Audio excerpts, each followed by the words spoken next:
The Ides of March, when friends turned foes. Have you ever felt truly let down by someone you deeply trusted, someone you thought would always have your back? Imagine that crushing feeling, but on a scale that reshaped an empire. We're talking about Julius Caesar, a legendary figure in ancient Rome. He was a brilliant general, a towering leader who brought order. But as his power grew, so did a silent fear among some, even his closest allies. Here's the thing about power: it can change everything.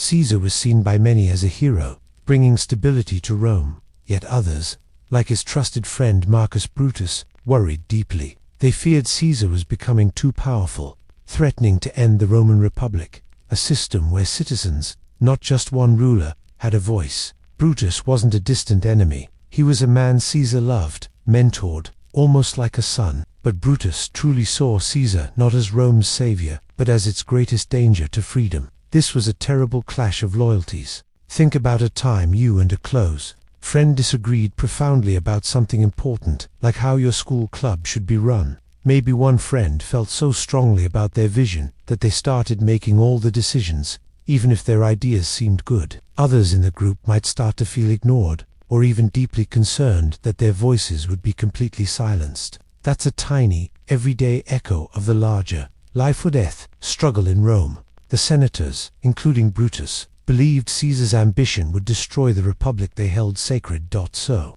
on March 15th, 44 BC, a day remembered as the Ides of March, a group of senators, many of them Caesar's own friends, surrounded him in the Senate house. They attacked him. It wasn't just a political assassination. It was a profound act of personal betrayal. The story says that when Caesar saw Brutus among them, his last words, "Et tu, you too, Brutus," were a raw, heartbroken whisper of disbelief, a trust utterly shattered. This reminds us that even when people act from what they believe are good intentions, their choices can lead to terrible sorrow. Trust, once broken, leaves a wound that echoes through time, and sometimes the clear lines we draw between hero and villain, friend and foe, can blur into an agonizing, unforgettable gray, leaving us to wonder about the true cost of power and loyalty. Caesar's fatal trust, a stab in the back. Have you ever felt truly let down by someone you really, really trusted? Not just a small mistake, but a deep, hurtful betrayal. Imagine that feeling, but multiplied 100 times. And it comes from people you thought were your friends, your allies, even family. That's what happened to Julius Caesar. He was a powerful leader, a general who had conquered vast lands and changed the course of Rome. He believed he was making Rome better, but not everyone agreed. Here's the thing: the senators who plotted against him weren't strangers hiding in the shadows. Many were men he knew well, shared meals with, and trusted to help him run the country. Some were even people he had shown mercy to, or promoted. The most famous, Brutus, was a man Caesar had treated almost like a son. So, when these men surrounded him in the Senate, pulling out daggers, the pain wasn't just physical. It was the shock, the realization that the people closest to him had turned against him completely. It said his last words,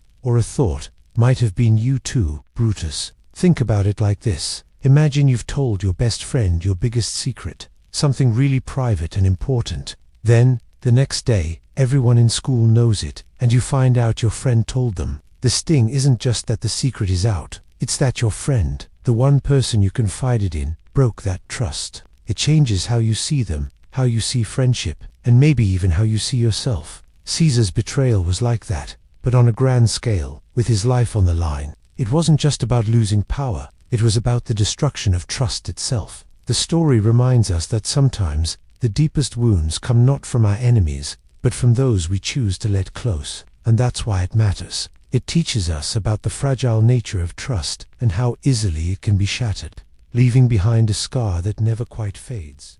Brutus, Rome's biggest backstabber. Have you ever wondered what makes an act of betrayal truly unforgettable? In ancient Rome, few stories sting as much as that of Marcus Brutus and Julius Caesar. Caesar trusted Brutus deeply. He saw him not just as a friend, but almost like a son, giving him power and influence. So, imagine the shock, the deep, gut-wrenching pain when Brutus stood among the men who murdered Caesar. It wasn't just an assassination, it was a profound personal betrayal. Here's the thing: Brutus believed he was doing the right thing for Rome. He felt Caesar was becoming too powerful, like a king, and that would destroy the Roman Republic. a system where the people held the power, not one ruler. This wasn't about Brutus being jealous or wanting power for himself. Instead, it was a battle within his own soul. He faced an impossible choice: his personal loyalty to a friend who had shown him immense kindness, or his duty to what he saw as the greater good of Rome, the very idea of freedom for all citizens. It's like when you see a friend doing something really wrong, something that could hurt a lot of people, maybe cheating on a big test. Do you stay silent because they're your friend, or do you speak up because it's the right thing to do, for fairness, even if it means they might get angry, or your friendship changes? It's a messy, painful situation with no easy answer, a heavy weight on your shoulders. Brutus chose what he believed was right for Rome, but the cost was immense: the murder of someone who loved and trusted him. His decision echoes through history, leaving a quiet question: can a good reason ever truly erase the sting of such a deep personal betrayal? And what does it truly mean to be loyal, when your strongest ideals clash so violently with your heart?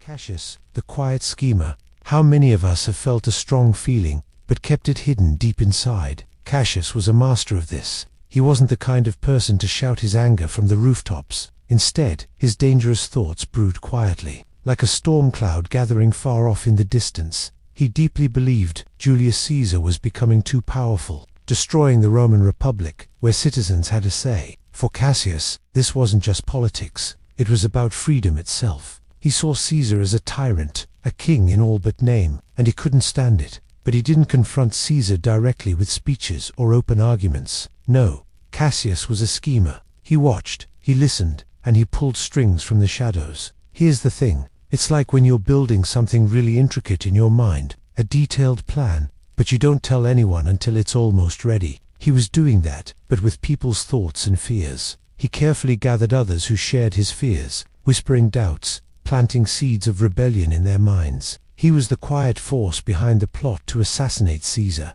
convincing even Brutus, Caesar's friend, that it was the right thing to do for Rome.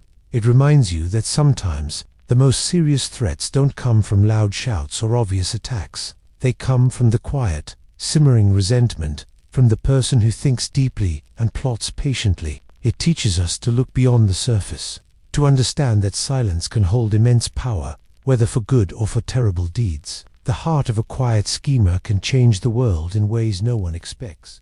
Pompey's downfall, betrayed by his own. How does it feel when someone you trust completely suddenly turns against you? It's a gut punch, right? Imagine that feeling, but bigger, with an empire on the line. That's what happened to Pompey the Great, one of Rome's most famous generals. He was a hero, at the very top. But in the end, his true enemies weren't the only ones who wanted him gone. The deepest cut came from people he thought were on his side. Rome was a place of fierce ambition. Men like Pompey and Julius Caesar were friends, then bitter rivals. After a civil war, Pompey lost to Caesar and fled to Egypt, hoping for safety. He believed King Ptolemy XIII would welcome him. But here's the thing: Ptolemy's advisors saw an opportunity. They figured killing Pompey would win Caesar's favor. It was a cold, cruel decision, not loyalty. They just wanted to impress Caesar. Think about a time you had a group project at school. You worked with friends. Then, one teammate suddenly ditches you, or even worse, takes credit for your work. It feels terrible because you expected support, not a stab in the back. That's a tiny echo of Pompey's situation. He expected refuge, a safe place. Instead, he found a trap set by those who should have helped him. He found betrayal. So, Pompey landed in Egypt, looking for help. But as he stepped onto the beach, he was murdered. Right there, not by Caesar's army, but by those he sought protection from. It's a harsh reminder that sometimes, the worst betrayals don't come from enemies. They come from those you least expect, those who gain from your fall. It makes you really think about who you trust, and how quickly loyalty can vanish when power is at stake. Mark Antony's big mistake, falling for Cleopatra. Have you ever seen someone incredibly strong, someone everyone looked up to, make a choice that just didn't make sense? Like a brilliant chess player suddenly making a rookie error. Here's the thing about Mark Antony. He was one of Rome's top generals, a close friend of Julius Caesar. He had incredible power, with a huge part of the world in his hands. His future in Rome seemed set. But then, he met Cleopatra, the cunning and charismatic queen of Egypt. And that's when things started to change. This wasn't just a simple romance. It was like a powerful magnet pulling a ship off course, slowly diverting its path. Imagine you're a key player on a team, but then you get completely absorbed in a new video game or an intense crush, so much so that you start missing practices, forgetting plays, and letting your team down. That's a bit like what happened to Antony. His deep emotional connection to Cleopatra began to overshadow his duties to Rome.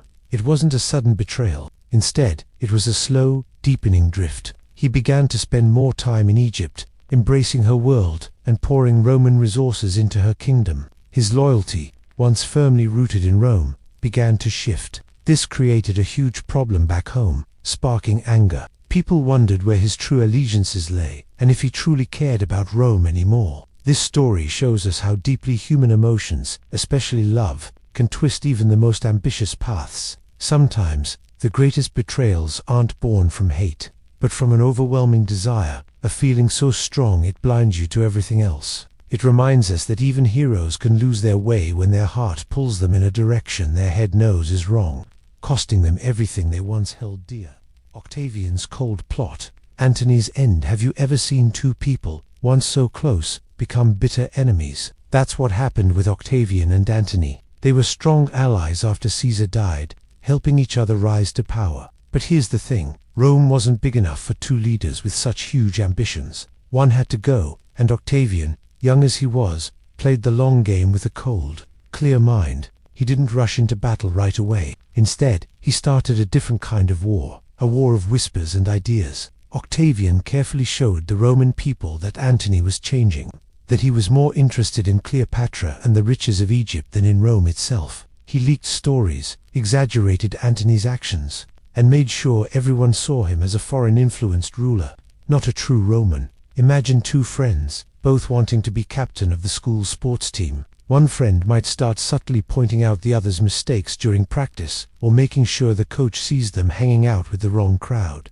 all while appearing perfectly dedicated themselves. It's not an open fight, but it's a quiet campaign to make someone look bad, chipping away at their standing. This cold plot worked. The Roman people started to turn against Antony. His support began to crumble, not with a bang, but with the slow, steady drip of doubt. Antony felt the walls closing in, the world he knew shrinking around him. The emotional toll must have been immense, watching his former ally systematically dismantle his reputation and his power. When the final, desperate battles came, he was already isolated, his spirit weakened by the betrayal of public opinion and the loss of trust. It's a heartbreaking end to a powerful man, brought down not just by swords, but by the careful unraveling of his very identity. And that's why it matters. This story shows us the quiet, devastating power of turning hearts and minds. It's a reminder that sometimes the coldest betrayal isn't a sudden attack, but a calculated plan to make someone stand utterly alone.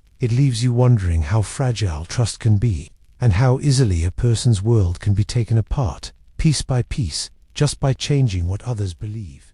Cicero's words, a double-edged sword. Have you ever used your words to cheer someone up, only for someone else to twist what you said and make trouble? It's a strange feeling, isn't it? This idea of words having two sides, both good and bad, is exactly what we mean by a double-edged sword. And for a man named Cicero, in ancient Rome, his words were the sharpest sword of all. Cicero was a famous Roman orator, an amazing public speaker. He used his voice like a weapon, or maybe a shield. He spoke with such passion and brilliance that he could move entire crowds. He fought for justice, exposed corruption, and defended the Roman Republic from those he thought wanted to destroy it. He truly believed his words could save Rome, and sometimes they almost did. But here's the thing about a double-edged sword. It cuts both ways. Imagine a powerful medicine. In the right amount, it can heal someone who is very sick, making them better. But if you take too much, or the wrong kind, that same medicine can become harmful,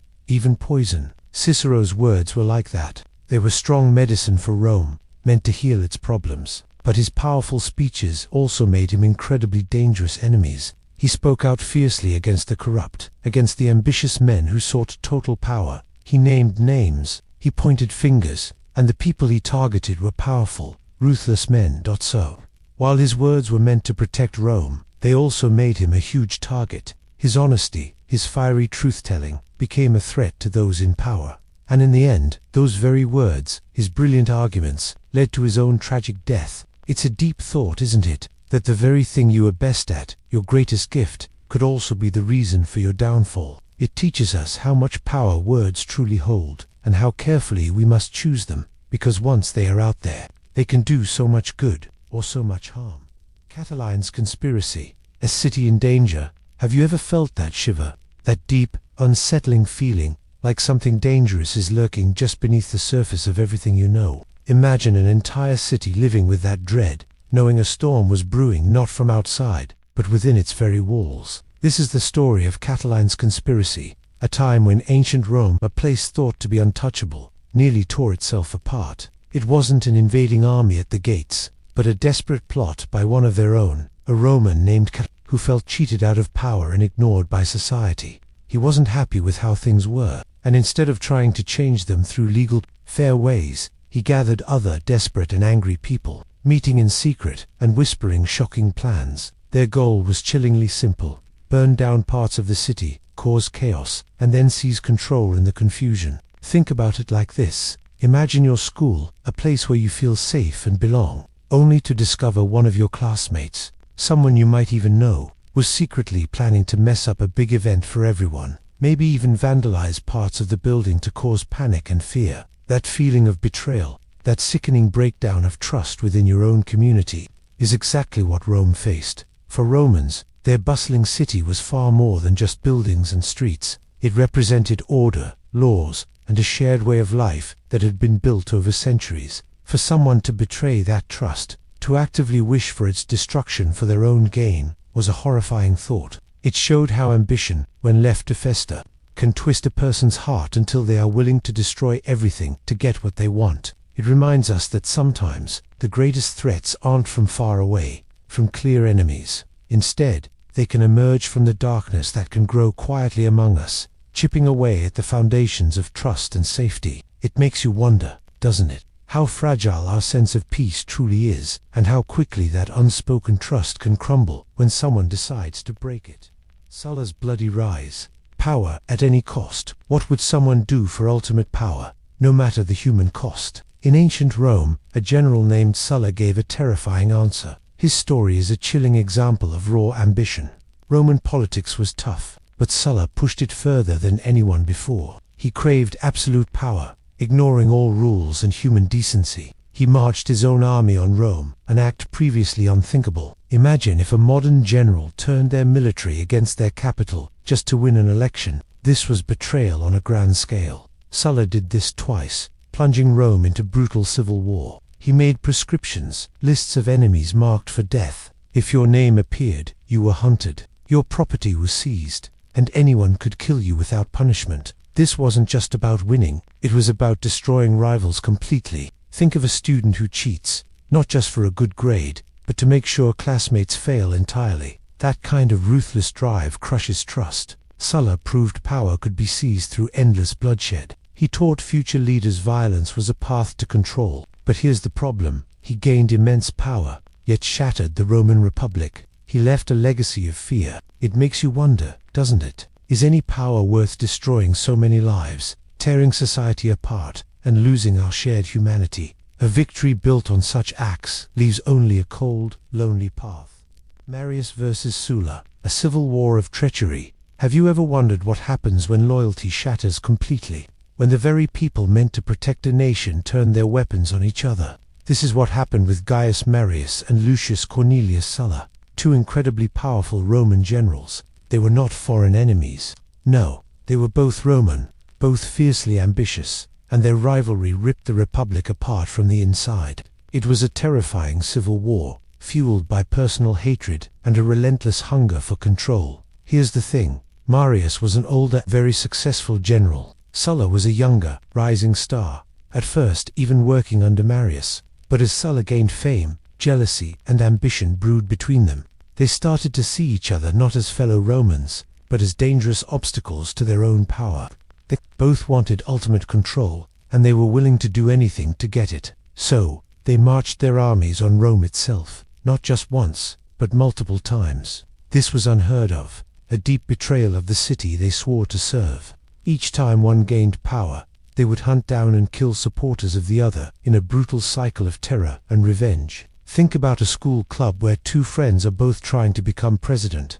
At first, it's a friendly competition, but then, one starts spreading rumors, the other sabotages a project. Soon, their fight isn't just about winning, it's about destroying the other, and the whole club falls apart because of their personal battle. That's a bit like Marius and Sulla, but with entire armies and a whole nation at stake. The betrayal wasn't just personal, it was against the very idea of Rome itself. This tragic chapter shows us a harsh truth. When personal ambition overshadows the good of everyone, when leaders prioritize their own power over the well-being of their people, the consequences are always devastating. It reminds us how easily trust can break and how deeply such fractures can scar a society, even long after the fighting stops. The real cost of betrayal is often felt by those who had nothing to do with the initial fight. The Gracchi brothers, reformers betrayed. Have you ever seen something that just wasn't fair and felt a burning need to fix it? Maybe in a game, or how snacks are shared. That's kind of how two brothers, Tiberius and Gaius Gracchus, felt in ancient Rome. They saw their city struggling. Rome was a land of huge differences. A few rich families owned almost everything, especially the land, while many ordinary people, even soldiers, had lost their homes and farms. They were poor and struggling, barely getting by in the crowded city. Tiberius, the older brother, saw this sadness and wanted to help. He proposed a simple idea: take some of the huge plots of land from the wealthy and give it back to the poor Roman citizens. He believed this would make Rome stronger, fairer, and fix its army problem too, because you had to own land to be a soldier. But here's the thing, challenging the rich and powerful in Rome was incredibly dangerous. It was like trying to change the rules of a game when the people who made the rules already won everything. His ideas weren't just about land, they were about hope, about giving people a chance. But those in power felt threatened. They saw him not as a reformer, but as someone trying to overturn their whole way of life. Sadly, Tiberius was attacked and killed by a group of senators and their supporters. Later, his younger brother Gaius tried to pick up where Tiberius left off, pushing for even more reforms. He also met a terrible end, facing similar violence and betrayal. It makes you wonder, doesn't it? When someone tries to make things better for everyone, why do others fight back so hard? Their story is a sad reminder that sometimes trying to do good can lead to the deepest betrayals, showing us how fear and power can crush even the best intentions. Tiberius's dark reign, paranoia, and plots. Have you ever felt like everyone was talking about you, even when they weren't? Or like a tiny mistake you made was suddenly the biggest thing in the world? Imagine feeling that way, but you're in charge of an entire empire. That's a bit like what happened to Tiberius, Rome's second emperor. For a while, he ruled well, but over time, something dark settled in his mind. Paranoia. Paranoia isn't just being careful. It's a deep, nagging belief that people are out to get you, even without real proof. It's like a tiny, harmless seed of doubt that grows into a giant, thorny bush, blocking out the light. Tiberius started to see enemies everywhere. His fear grew so big, he left Rome for the island of Capri. But here's the thing. Isolating himself didn't make him feel safer. Instead, it made his imagination work over time. Every whisper, every glance, every new person seemed like a threat. And that's why it matters. When a leader is consumed by fear, nobody is safe. Tiberius started accusing people, even his closest friends, of plotting against him. Often, these weren't real plots, just shadows in his own mind. It was like a game where rules kept changing, forcing him to be ruthless. Many suffered from his growing distrust. Think of it like a dark cloud that grows bigger, casting its shadow over everything, chilling everyone below. It makes you wonder, doesn't it? How can so much power, meant to protect, twist into something that destroys from within? It teaches us that fear, especially when unchecked, can be more dangerous than any army. And sometimes, a leader's hardest battle isn't against an outside enemy, but against their own mind. Sejanus's ambition. A traitor in the palace. Imagine giving someone your full trust, letting them into your deepest thoughts, almost like family. What if that person was slowly, secretly, trying to take everything you had? This is the chilling story of Sejanus, a man who became Emperor Tiberius's most trusted advisor. The head of his powerful Praetorian guard, Tiberius saw him as a son, relying on him for everything, especially as the emperor grew older and retreated from public life. But Sejanus had a hunger for power that couldn't be satisfied by being second in command. He wanted the throne itself. Here's the thing, Sejanus didn't grab power openly. Instead, he worked in the shadows. He used whispers, lies, and clever schemes to slowly remove anyone who stood between him and the emperor. Rivals vanished, accused of treason or other terrible deeds. Tiberius, perhaps blinded by his affection and trust, allowed it to happen, one step at a time. It's like when you have a friend who slowly, subtly, starts to spread rumors about others in your friend group, making themselves look better and trying to isolate you from everyone else. You don't realize what's happening until it's almost too late, because you trust them. Sejanus built his own network of loyal people, filling important positions with those who answered only to him. He was a silent poison, seeping into the heart of Roman power. The betrayal wasn't a sudden attack. It was a slow, crushing realization that the person closest to you was actually your greatest enemy. It reminds us that sometimes the most dangerous threats aren't from outsiders, but from those we welcome into our lives. Trust is a fragile thing, easily broken, and its absence leaves an ache that can last forever.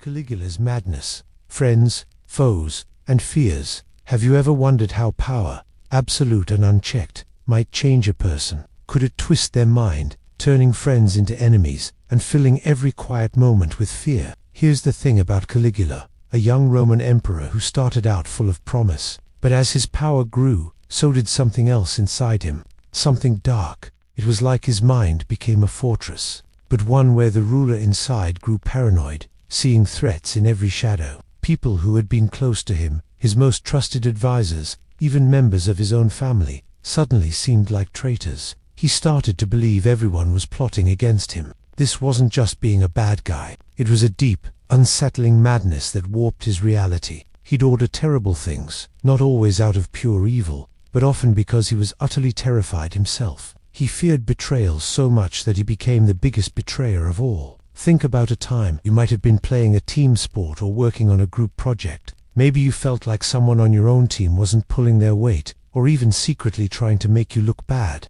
That tiny seed of suspicion can grow. Right. Now, imagine feeling that way about everyone around you, but with the power to punish them however you wanted. That's a bit like what happened to Caligula. His fears amplified until they controlled him, making him question every loyalty. It's a sad thought, really, to have everything, yet be so utterly alone in your own mind, trapped by your own suspicions. His story teaches us that true power doesn't just come from what you can do to others, but from how you manage yourself, your own fears, and your trust in the people around you. When that trust breaks, the cost is immense, not just for the victims, but for the one who lets fear rule their heart. Nero's cruelty, his own family paid. Have you ever felt truly betrayed by someone you trusted deeply, a friend, perhaps, or even family? It's a heavy, crushing feeling, isn't it? Now, imagine that betrayal from someone with immense power, someone who was supposed to protect you. That's the chilling story of Emperor Nero. His name echoes through history for incredible cruelty. But what makes his story disturbing is that his cruelty wasn't just for enemies. It turned inward, toward his own family. They paid the highest price. His mother, Agrippina, was powerful. She helped him become emperor. Yet, as Nero grew obsessed, he saw her as a threat, not a guide. He tried to kill her by sinking her ship. When that failed, he simply had her murdered. It wasn't sudden rage, but a slow burn of paranoia. Then there was Octavia, his kind first wife. He divorced her, made false accusations, and had her executed, just to get her out of the way. It makes you wonder, what kind of mind sees loved ones as mere obstacles? It shows how unchecked power can twist a person's heart, making them forget what love and family even mean. Think of it like a house of cards. Each card is a relationship, built carefully. When someone in power pulls out the cards holding up their own family knot, just strangers, the whole structure of trust collapses. It's like a deep, cold crack in the very foundation of human connection. This isn't just an old story. It's a sad reminder that true strength isn't about power over others. It's about the bonds you choose to honor. The deepest wounds often come from those who should have protected us. And sometimes, the greatest tragedy is watching someone destroy their own world, one cruel act at a time. The Praetorian Guard, emperors for sale. Have you ever thought about what it means to be truly safe? Imagine having the strongest, most loyal protectors in the world guarding you day and night. That was supposed to be the Praetorian Guard for the Roman emperors. They were Rome's elite soldiers, chosen to keep the emperor safe, to be his shield against all threats. They lived in the city, close to power, and everyone knew their job was to protect. But here's the thing about power: it can change people. Over time, these guardians started to realize just how much power they actually had. They weren't just protecting, they were controlling. If an emperor annoyed them, or if someone else offered them more money, the guard might simply remove the old emperor and put a new one on the throne. It was like they were selling the highest office in Rome to the highest bidder. Can you imagine? The people sworn to protect the leader becoming the very ones who decided his fate, or even ended his life. Think about it like this. Imagine your school has a security team. Right, their job is to keep everyone safe. But what if that team started telling the principal what to do, or even deciding who should be principal, simply because someone offered them a bigger bonus? It wouldn't feel safe anymore, would it? That trust would be completely broken. This is what happened in Rome. The emperors lived in constant fear, not just of outside enemies, but of their own bodyguards. It makes you wonder, doesn't it? When the people meant to guard the most powerful person become the most powerful themselves, where does true loyalty go? It reminds us how fragile trust can be, and how easily power can corrupt even those who start with the best intentions. A system meant for protection turned into a market for control, showing us how quickly things can fall apart when nobody holds power accountable. Commodus's end, a gladiator's betrayal. Have you ever wondered if someone with all the power in the world could still be afraid? And what if their fear made them hurt the very people who were supposed to protect them? That's what happened with Emperor Commodus, a man who believed he was a god, but whose actions pushed everyone around him to a breaking point. Commodus was obsessed with being a gladiator, loving to fight in the arena, yet his rule grew truly frightening. He became unpredictable, cruel, and deeply paranoid, seeing threats everywhere. His closest advisors began to fear for their lives, realizing his erratic behavior meant they might be next on his list. Here's what happened. 3 people closest to him, his concubine Marcia, his chamberlain Eclectus, and the Praetorian prefect Latas, decided they couldn't endure it anymore. They saw his madness growing. Imagine a group project where the leader becomes so unfair that the team decides, for their own safety, they must remove that person. It's a desperate choice, but people sometimes feel completely trapped.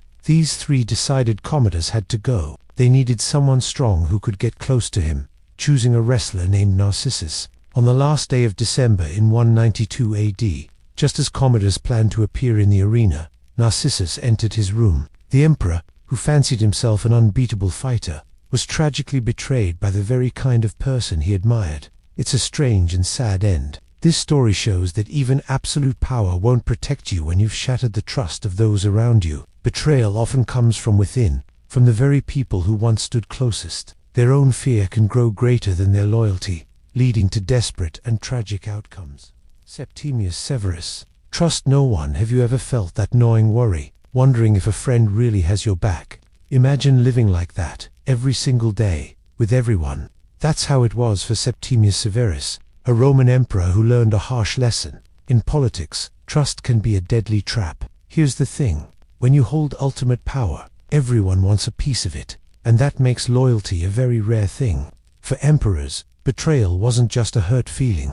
It meant losing your life, or your families. Septimius Severus rose to power through sheer force and military strength. He fought hard to become emperor, but once he got there, the battle changed. Now, it was about protecting his position from plotters, from rivals, and sometimes, even from those closest to him. He knew that envy and ambition could turn friends into enemies overnight. His own sons, Caracalla and Geta, were constantly at odds, showing him that even family ties could snap under the weight of power. He famously advised his sons, enrich the soldiers, and despise everyone else. It sounds cold, but it shows how deeply he believed that only brute force and loyal troops could save him from betrayal. He lived in a constant state of suspicion, always watching, always doubting. Think about a science experiment where you need very specific, pure ingredients. If just one ingredient is contaminated, the whole experiment fails. In a way, trust is like that pure ingredient in human relationships. If it's contaminated with doubt and suspicion, the whole connection breaks down. Septimius Severus built an empire on strength, but he lived in a cage of his own making, surrounded by people he couldn't fully believe in. It must have been an incredibly lonely way to rule, to always carry the heavy burden of what if. It reminds us that while power might seem to offer everything, a life without genuine trust often leaves us with very little that truly feels safe or real.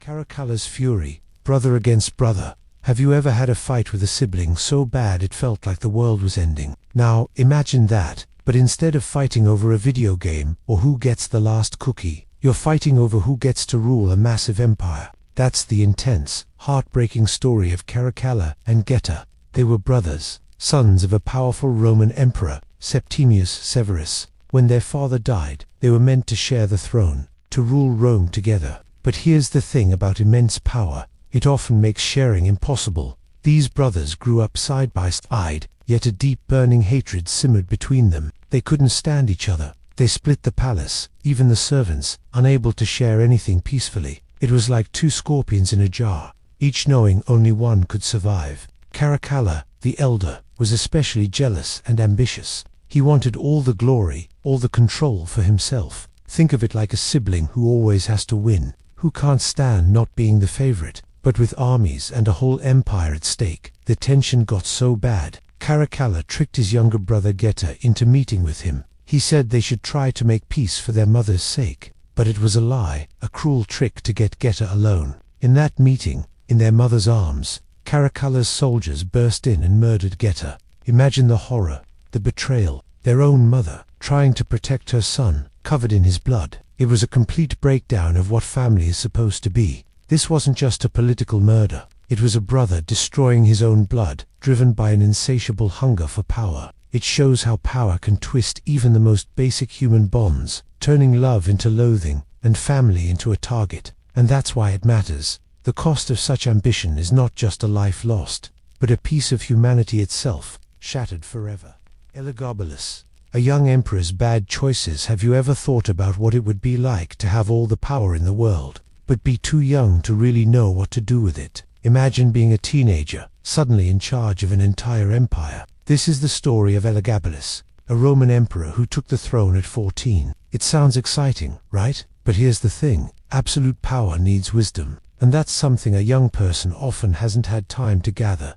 Elagabalus was from Syria, a different part of the Roman world. He brought his own gods and customs to Rome, a big change. Romans expected their emperors to follow their traditions, but this young emperor, maybe overwhelmed or just headstrong, seemed to make one bad decision after another. He angered the people and senators. He dressed strangely, held unusual ceremonies, and pushed his Syrian sun god over Roman deities. It felt like a betrayal of Roman identity itself. Think of it like this. Imagine a friend suddenly getting a huge amount of money or power. Instead of listening to good advice, they start spending wildly, ignoring rules, and alienating everyone. They make choices that seem good in the moment, but cause trouble for others and themselves later. That's kind of what happened with Elagabalus. He had an incredible role, but his choices felt immature, self-centered, and often disrespectful to Roman traditions and the people he ruled. His reign was short, filled with conflict and misunderstanding. It ended tragically, a betrayal by those who put him in power. It makes you wonder about the cost of unprepared leadership. Sometimes, the worst betrayal isn't from an enemy, but from poor choices when a guiding hand is missing, especially from a young person given too much, too soon. It's a sad reminder that true strength isn't just having power, but knowing how to use it for good, even while growing up. The year of the 4 emperors, everyone fought. Have you ever seen something so powerful suddenly just fall apart? Imagine Rome, the greatest empire, held together by one man. When Emperor Nero died, everything shattered. It wasn't calm. The year 69 AD became known as the year of the 4 emperors. Here's the thing. Everyone fought. It was a messy, bloody time. No clear heir meant no clear leader. For powerful generals Galba, Otho, Vitellius, and finally Vespasian wanted to rule. Each had an army and supporters. So, they marched on Rome, one after another. This wasn't just squabbling. It was a desperate battle for control. Loyalty to Rome itself was split, pulled in different directions by ambitious men. It's like when you're on a team, and the coach leaves, and for different players all demand to be captain. Everyone feels confused, scared, and forced to choose sides. Friendships can break, trust disappears. That's what happened in Rome, but on a massive, terrifying scale. Soldiers fought their own countrymen. Cities declared for one general, then another, often facing harsh punishments. Betrayal wasn't just bad, it was often seen as necessary to survive. When the dust settled, Vespasian won, but the cost was immense. A year of civil war ripped through the empire,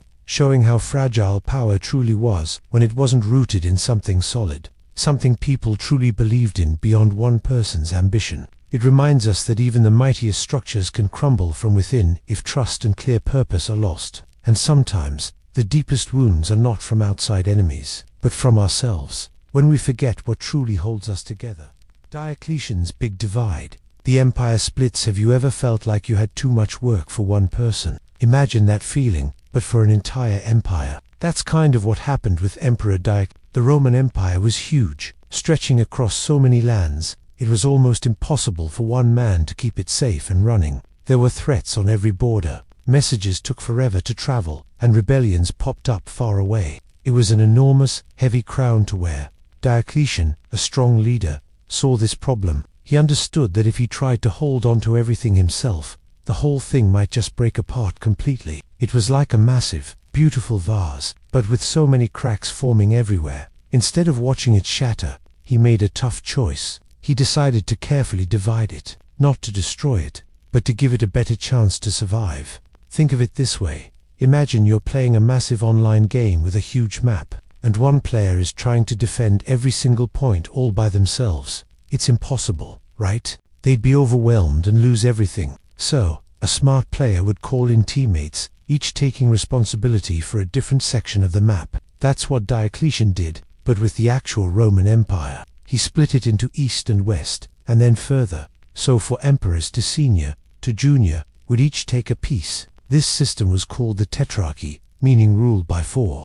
It was a practical move, yes, but also a deeply emotional one. The empire, a single unified idea for centuries, was now purposefully broken. It felt like a family splitting up, even if it was meant to keep everyone safer in the long run. This decision, born from the weight of overwhelming responsibility, changed Rome forever. It whispered a truth. Sometimes, even the greatest things need to let go of their original form to live on. A single, powerful heart had been divided, and its beat would never quite sound the same. Constantine's rise, family secrets and power.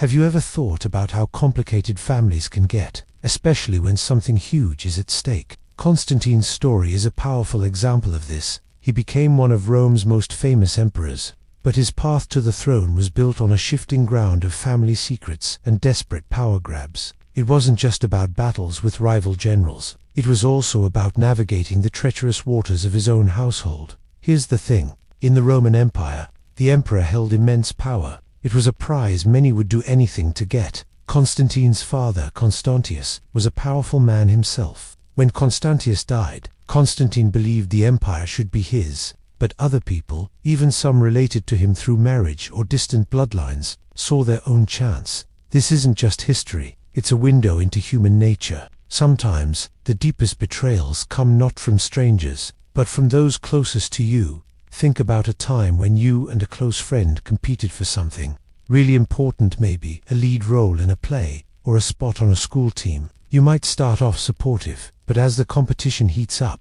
you might find yourselves saying things, or even doing things, that you'd never normally consider. The pressure changes people. For Constantine, the stakes were far higher than any school competition. They were about ruling the world, or losing his life. The promises made, the allegiances sworn, they could all crumble when the glittering crown was within reach, and that's why it matters. This wasn't just political strategy. It was deeply personal. It left scars. It makes you wonder how much a person truly changes when ultimate power is within their grasp. Can you ever really trust anyone when the prize is so great? Perhaps the story of Constantine reminds us that ambition, left unchecked, can quietly erode even the strongest ties, turning kin into competitors, and trust into a dangerous luxury. Romulus, Augustulus, the last betrayal. Can an empire truly end with just one single betrayal, or does it slowly, painfully, fade away, piece by piece, until you realize it's already gone. We talk about Romulus Augustulus, a name that sounds grand, but in truth, he was just a young boy, barely a teenager, put on a throne in Rome. He was the very last Western Roman emperor. Think about that.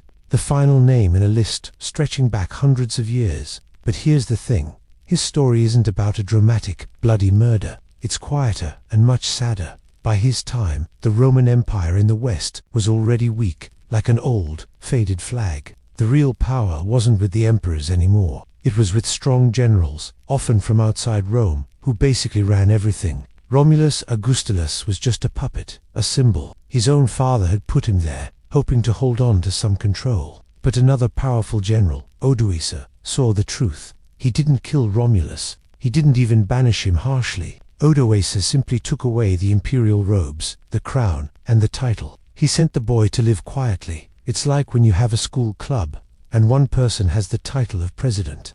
But everyone knows someone else is actually doing all the work, making all the decisions. Eventually, the person with the real power just says, "You know what? We don't even need a president anymore." It wasn't a betrayal of a person, not really. It was a betrayal of an idea, the idea of Rome itself. The belief that an emperor on that throne still mattered. The empire didn't crash, it dissolved, like sugar in water, slowly disappearing until it was gone.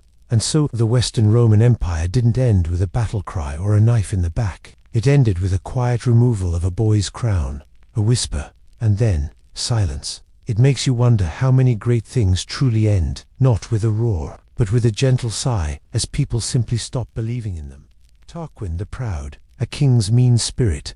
Have you ever wondered if someone's true self, deep down, can actually destroy them? For Rome's last king, Tarquin the Proud, his mean spirit wasn't just a flaw, it was a slow poison that ruined everything. Here's the thing.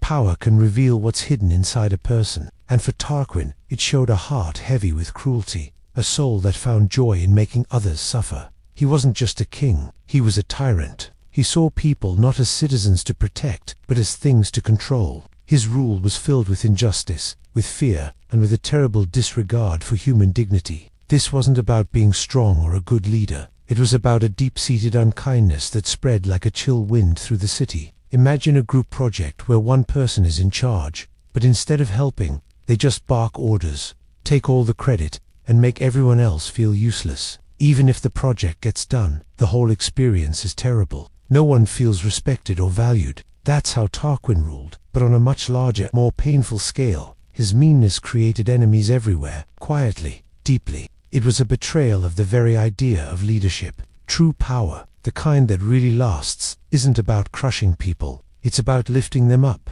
Tarquin's story teaches us a quiet, sad lesson.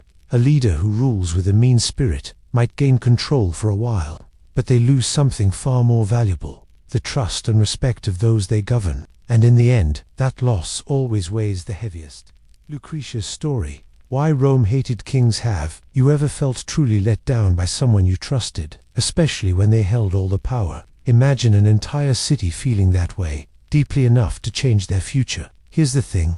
Ancient Rome started with kings, just like many old cities, but one terrible event, centered around a woman named Lucretia, made Romans decide they would never have a king again. This wasn't just about anger, it was about a deep, heartbreaking betrayal. The last king of Rome was called Tarquin the Proud. His son, also a Tarquin, did something truly awful. He attacked Lucretia, a respected, good woman. This wasn't a public act of war. It was a private crime that shattered her honor and peace. She felt immense shame and sorrow, believing she had brought dishonor upon her family, though she was the victim. Lucretia chose to end her life, not out of guilt, but out of a profound sense of loss, her dignity, her safety, and the purity she cherished. Think about it like this.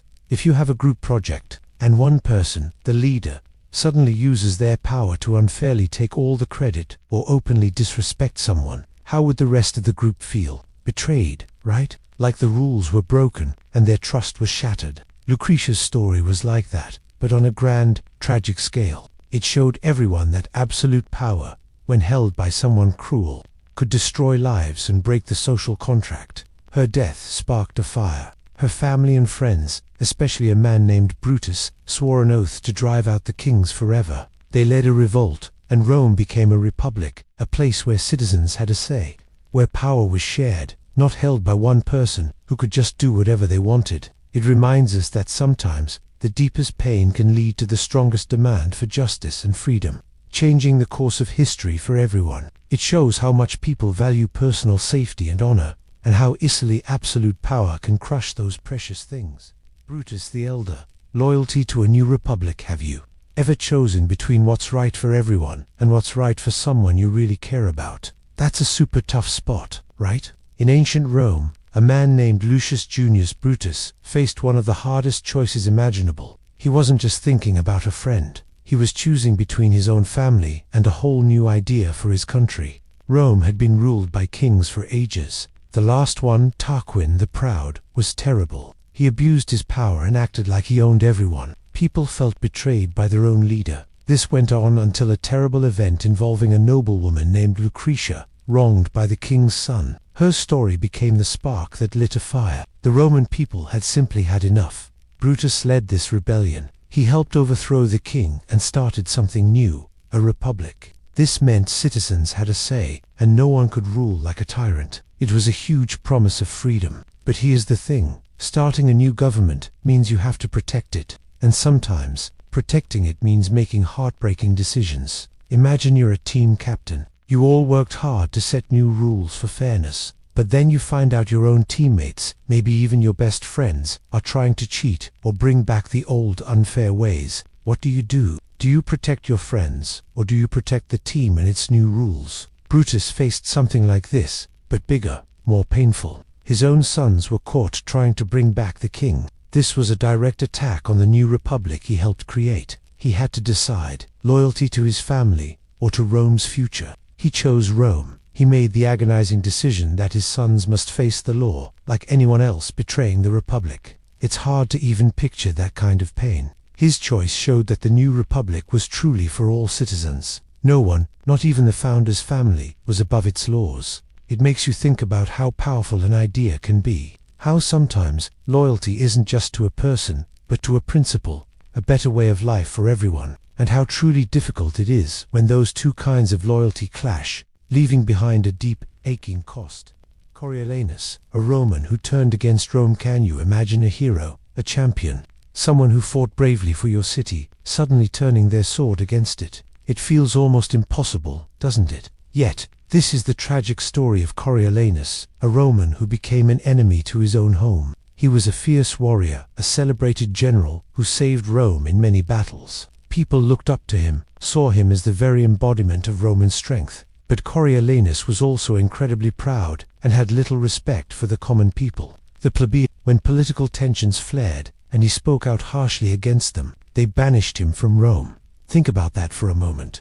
To be cast out by the very city you risked your life for, the place you called home. It must have felt like a punch to the gut, a deep, burning wound of betrayal. His pride, once a strength, now became a terrible weakness. So here's what happened. In his rage and hurt, Coriolanus did the unthinkable. He went to the Volscians, Rome's ancient enemies, and offered to lead their army against Rome. Imagine the shock and fear that gripped the city when their former hero marched on them with an enemy force. It's like being the captain of a team, giving it your all, only to be voted off. And in a moment of burning hurt and anger, you decide to join the opposing side, ready to play against your former friends in the championship. The betrayal was monumental. Romans were ready to fight, but it wasn't a stranger leading the enemy. It was one of their own. Only the desperate pleas of his mother, his wife, and his children finally stopped him. He couldn't bring himself to destroy his family, even if he wanted to punish Rome. His story shows us how easily deep pride and immense hurt can twist even the most loyal heart. It reminds us that even when we feel wronged, turning on what we once loved carries a price that might be too heavy to bear.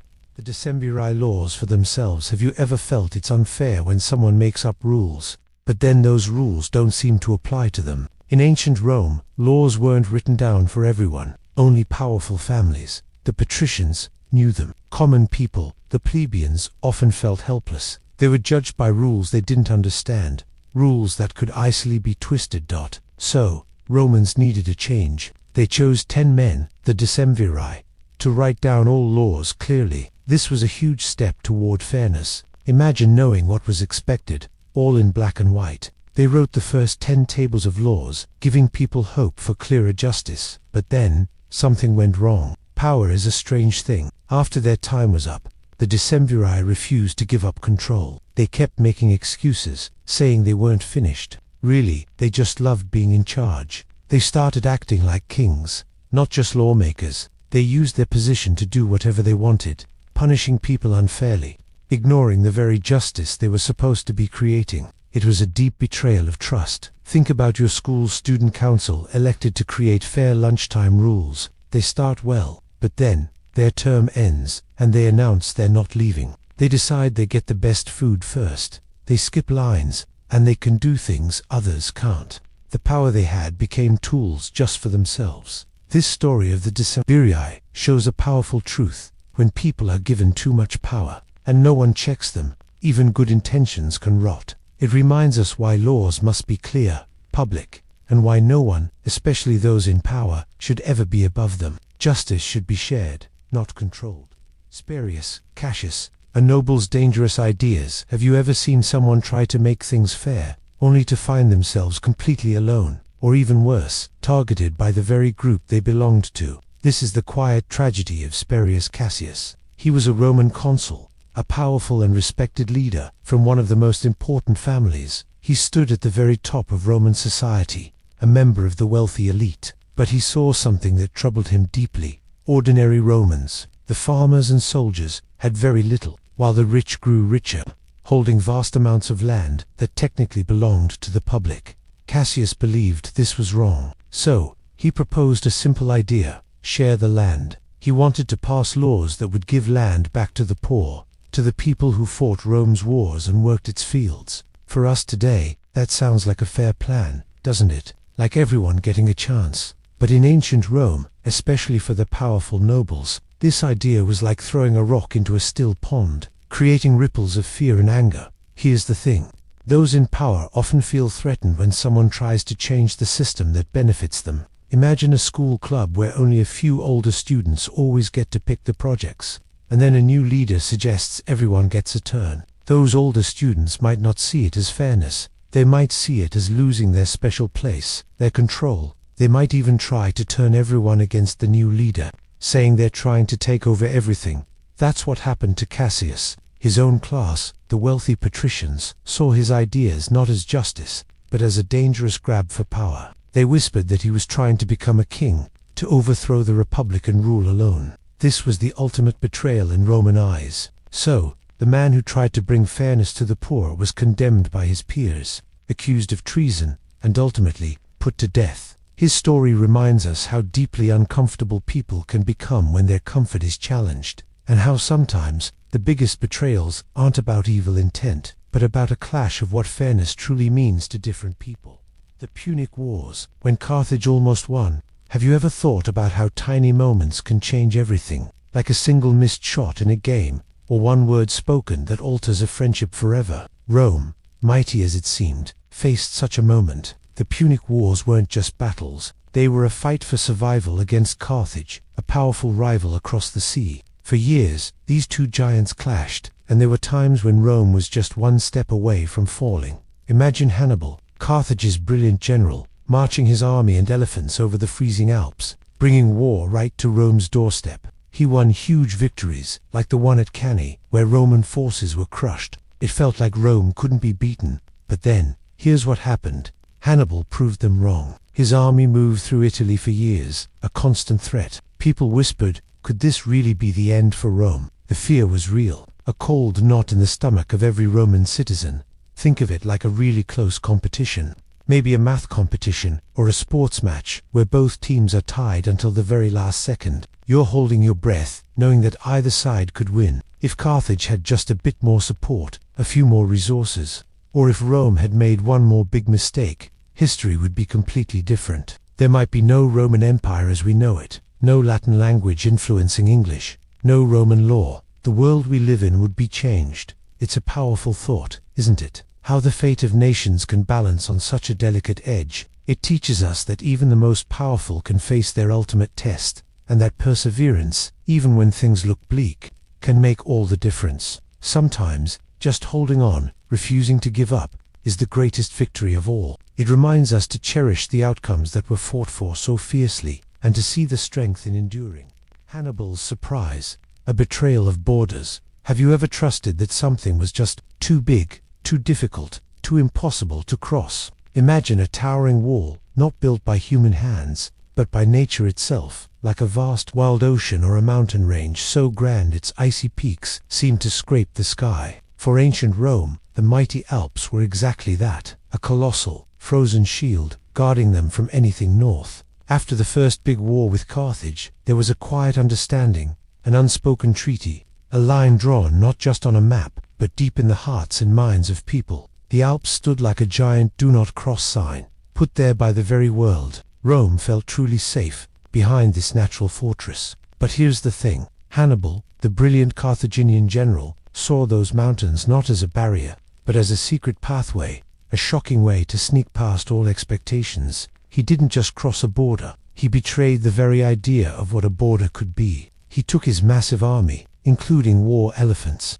and marched them right over the treacherous, snow-covered Alps. Imagine planning a surprise party, but your friend somehow gets into your house through the roof, instead of the front door, just to mess with everyone. It's not just breaking a rule, it's breaking the known rules of reality. This wasn't just a military move, it was a psychological punch. Rome expected an attack by sea, or through familiar land routes. They expected battles to happen in expected places. But Hannibal showed them that nature's greatest defenses could be turned into an enemy's greatest weapon. It was like a game where everyone agreed to stay on the path, but one player suddenly decides to climb a sheer cliff face to get ahead, proving the path itself was a lie. The trust in the natural order, in the physical limits of the world, was shattered. It made Rome feel deeply vulnerable, realizing their world wasn't as safe or predictable as they thought. It taught them that sometimes the biggest betrayals aren't just between people, but in the shattering of what you believed was utterly impossible.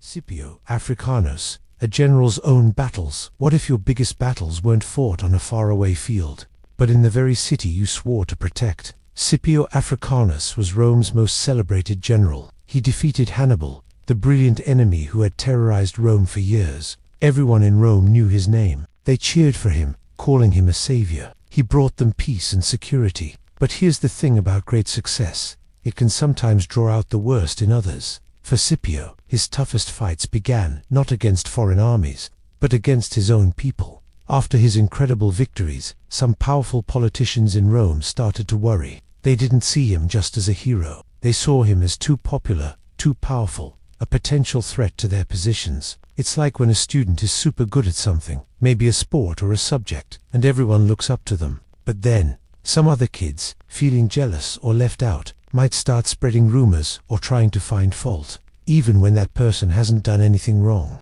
They forget the good things, only focusing on trying to pull them down. Scipio faced wave after wave of accusations, not for losing a battle, but for supposed financial wrongdoing and questioning his authority. He was used to facing armies with swords and spears, but these attacks were sharper. They were words, lies, and betrayals from the very Senate he served, from the citizens he had saved. Imagine how that must have felt, to be loyal, to have given so much, only to be met with suspicion and ingratitude. It must have been a deep, aching wound to his spirit. It probably felt like a betrayal from within his own family. Eventually, weary of the constant political attacks and the unfairness, Scipio chose to leave Rome. He spent his final years quietly, away from the city that owed him so much, but had turned on him. Here's what I found.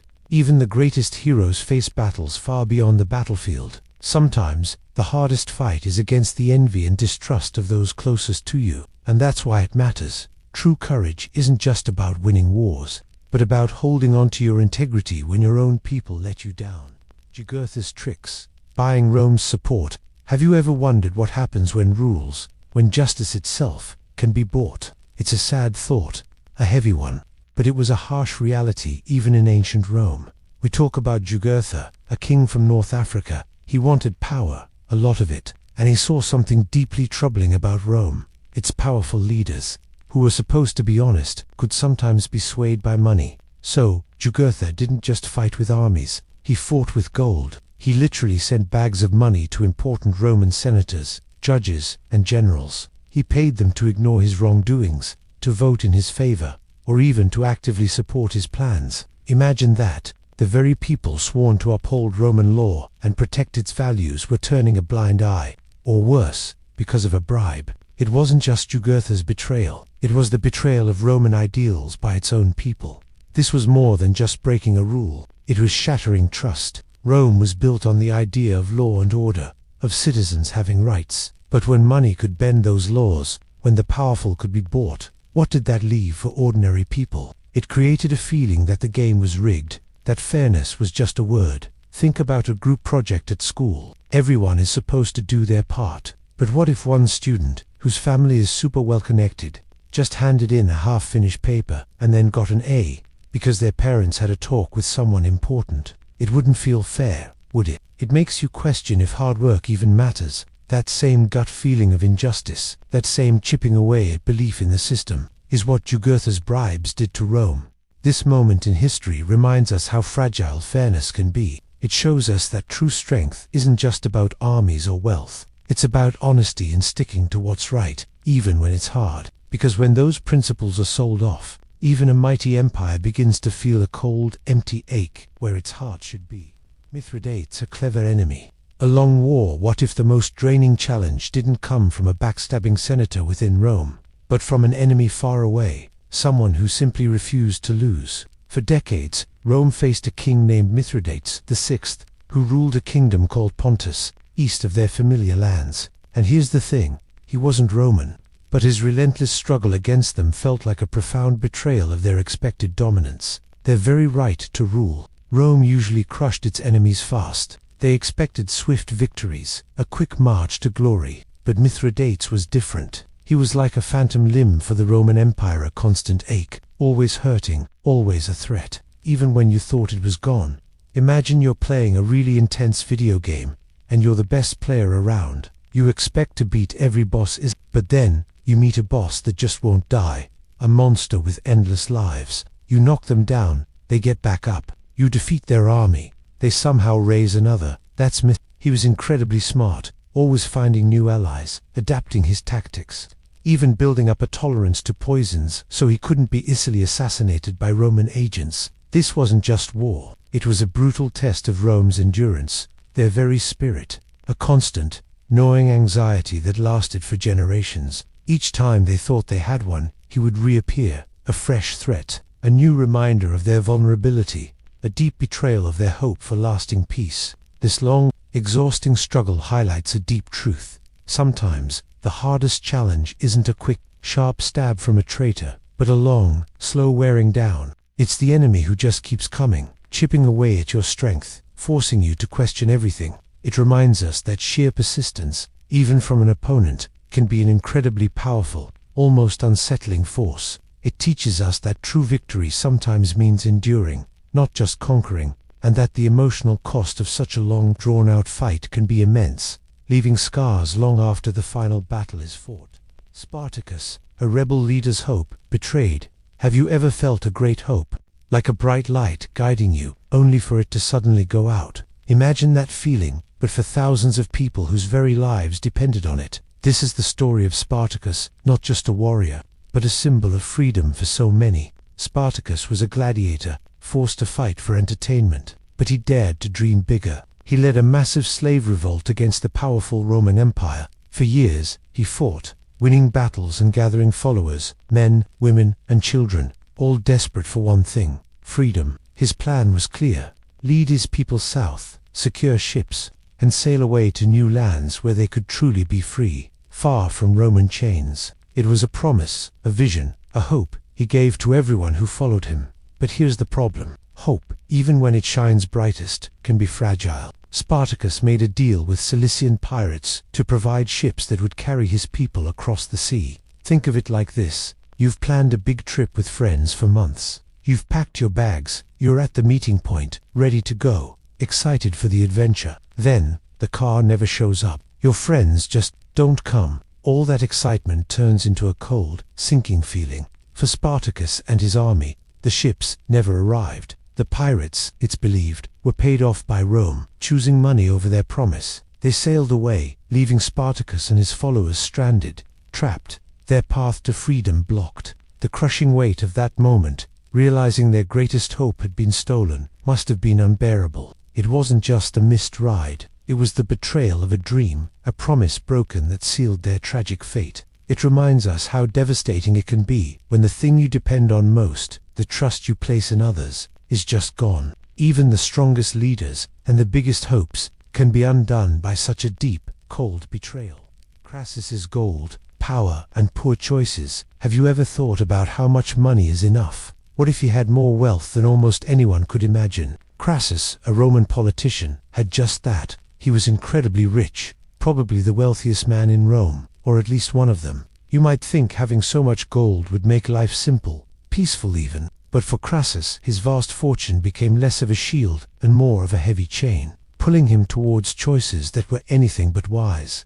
He was part of a powerful trio with Julius Caesar and Pompey, ruling Rome together. But here's the thing, Crassus wasn't just satisfied with his riches or political influence. He craved military glory, a fame that his money couldn't buy him outright. He saw Caesar and Pompey leading armies and winning battles, and he felt like he was missing out, even with all his gold. It's like when you see your friends getting a lot of attention for something cool they did, and suddenly, what you have, even if it's great, doesn't feel like enough anymore. You start to chase after what they have, sometimes without really thinking it through. So Crassus, despite his age and lack of military experience, decided he needed his own big victory. He set off to lead an army against Parthia, a powerful empire to the east. People warned him it was a dangerous, distant place, but his desire for that final, shining achievement, that ultimate proof of his greatness, overshadowed everything. He made choices that were hasty and poorly planned, leading his legions into a trap. His immense wealth couldn't save him on that battlefield. In fact, some say his desire for it sealed his fate. He didn't just lose the battle, he lost his life, in a truly awful way. It makes you wonder, doesn't it? Does having endless resources truly give you power, or does it sometimes just amplify your weaknesses? Crassus's story reminds us that even with all the gold in the world, the truest strength lies not in what you possess, but in the wisdom of your decisions and the understanding of what truly matters. Pompey versus Caesar, the friendship that broke. Have you ever had a friendship that felt so strong, so unbreakable, only to watch it slowly crumble? Imagine that, but on a scale that shaped the entire Roman world. That's the intense story of Pompey and Caesar, two titans of ancient Rome, who started as close allies, almost like brothers. They were both brilliant generals, loved by their soldiers, and highly respected or greatly feared by the Roman people. At first, they deeply needed each other. They made a secret agreement with another powerful Roman, Crassus, to work together. It was like forming a super team, all aiming for the top spots in Rome.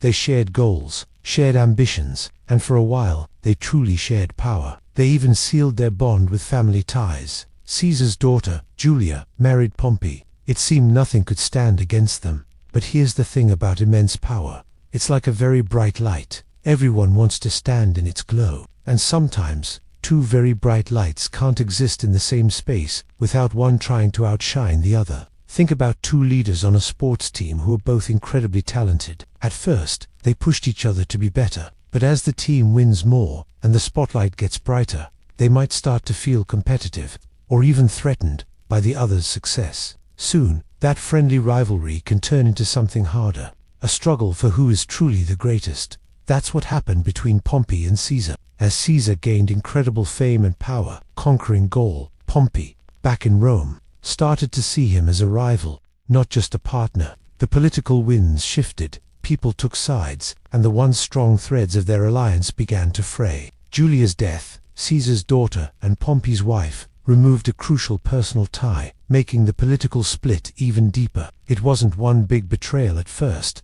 but a slow, painful stretching until the rope finally snapped. It reminds us how fragile even the most important connections can be, especially when so much is at stake. When ambition and suspicion grow unchecked, they can slowly poison even the purest of bonds, turning allies into bitter enemies. And sometimes, the most heartbreaking betrayals aren't quick, dramatic stabs, but the quiet, agonizing breakdown of something precious that was once deeply shared. The enduring sadness of their broken friendship echoes through history. showing us how easily trust can truly shatter when ultimate power is on the line. The first triumvirate, a secret deal. Have you ever felt that uneasy feeling when you suspect important decisions are being made behind closed doors? Not openly, but in whispers and secret agreements. That's exactly the kind of shadow that fell over ancient Rome. The city was a republic, a place where people were supposed to vote and have a say. But sometimes, even in a system built on public trust, ambition finds a different path. Here's what happened. 3 incredibly powerful men, Julius Caesar, Pompey the Great, and Marcus Crassus, knew they couldn't fully control Rome on their own. Each had immense wealth, or a loyal army, or huge popularity with the common people. But to truly get everything they desired, they needed more. So, they made a silent pact, an unspoken agreement to support each other, no matter what. This hidden alliance, which history calls the First Triumvirate, was not public. It was a handshake in the dark, a promise built on shared hunger for power. It's a bit like when you see 3 of the most influential kids at school, each with their own unique strengths, quietly decide to work together. Maybe one is amazing at sports, another incredibly smart, and the third is super charismatic. If they secretly agree to always back each other up, to always vote for each other's ideas in student council, or even subtly undermine anyone who challenges one of them, then suddenly, the normal rules of the school don't seem to apply anymore. They control everything, not because of fairness, but because of their combined, hidden power. This secret deal in Rome was a quiet crack in the foundations of the Republic. It showed how easily the pure idea of public rule could be bent and twisted when personal ambition became stronger than civic duty. When people make secret deals to gain power, it slowly erodes the trust that holds a society together. It's a somber reminder that even the most powerful bonds, if forged in secret for selfish gain, often lead to their own painful unraveling, leaving heartache and confusion for everyone caught in their wake. Clodius Pulcher. Street gangs and dirty politics. Have you ever wondered what happens when the rules of a game completely break down? When people stop playing fair and instead just push or shove to get what they want? In ancient Rome, a man named Clodius Pulcher showed everyone just how dark politics could get, turning public life into something like a never-ending street brawl. Here's what I found about him. He was a politician, yes, but he didn't just win debates with smart ideas. Instead, he gathered groups of loyal followers, almost like a fan club. But these weren't just fans, they were more like organized street gangs. Clodius used these gangs to cause real trouble. They would show up at public meetings, shout down speakers, and even get into violent fights with people who disagreed with him. Imagine a school election, and instead of candidates talking about their plans, one person brings a group of tough kids to stand around, looking mean, ready to push or scare anyone who supports the other side. That's a betrayal of fairness, right? Clodius took that dark idea and made it citywide, shaking the very foundations of Roman law and order. This wasn't just about winning an argument, it was about forcing your will on others through fear and muscle. He betrayed the deep trust people placed in their government, showing that if you had enough power and a willingness to be ruthless, you could bend the rules, or even break them completely. It felt like watching something precious slowly fall apart. It was a time when the idea of a fair and just republic started to crumble, piece by piece. When the noise and violence of the streets drowned out thoughtful discussion, it left a sad, deep scar on the heart of Rome. And that's why it matters. It reminds us how easily a good system can rot when people choose force over reason, and how much is lost when trust in law fades away. It makes you think about what really holds a society together, and how fragile those bonds can be when someone decides to tear them apart for their own gain. Milo's revenge, a rival's bloody end. Have you ever wondered how far hatred can push someone? How a deep, burning rivalry can twist a person's path, leading them to a point of no return? In ancient Rome, 2 men, Milo and Clodius, showed just how deadly such a feud could become. They were powerful, loud, and despised each other with every fiber of their being. For years, their fights were more than just debates in the Senate. There were street brawls, political schemes, and open threats. Here's the thing about intense grudges. They start small, like a tiny crack in a sidewalk, but if left alone, they can split the whole path. For Milo and Clodius, that crack turned into an earthquake. One day, on a road just outside Rome, their entourages, basically their hired muscle, ran into each other. Clodius, injured in the scuffle, was brought into a nearby inn. Milo, seeing his hated rival weakened, made a choice, a terrible, irreversible choice. He sent his men to finish. It wasn't just a fight anymore. It became a cold, deliberate act. Think about it like this. Imagine two sports teams who really dislike each other. It's one thing to compete hard, even to have a heated argument on the field, but it's a completely different thing to follow an opponent home and make sure they can never play again, just because you want them gone. That's the chilling step Milo took. He eliminated his enemy, but he also stained his own soul. This wasn't about justice. It was about ending a threat, no matter the cost. And that's why it matters. This moment wasn't just about one man killing another. It was a dark mirror showing how power, fear, and personal hatred could corrupt the very ideals Rome claimed to uphold. It reminds us how easily a heart can harden, and how the pursuit of revenge often leaves an empty, sorrowful echo. Vercingetorix, Gaul's last stand against betrayal. Have you ever put all your trust into something, given your absolute best, only to have it slowly, painfully crumble because others didn't stand by you? Imagine that feeling, but with the fate of your entire people resting on your shoulders. This is the heart of Vercingetorix's story. He was a brave Gaulish warrior, a true leader who saw his homeland, Gaul, being swallowed by the mighty Roman Republic. He wanted to unite the many Gaulish tribes, to bring them together as one force to fight for their freedom against Julius Caesar. It was a huge, almost impossible dream, but he worked hard to make it real, and for a while, it seemed like he could do it. He brought different tribes together, inspired them to believe they could win. But here's the thing about fighting a powerful enemy like Rome. It takes incredible loyalty, not just from a few, but from everyone. Vercingetorix needed his people to trust each other, to stay strong, even when things got really scary and the Romans seemed unstoppable. He knew Caesar was relentless, and so he pushed for unity, for a true, shared stand.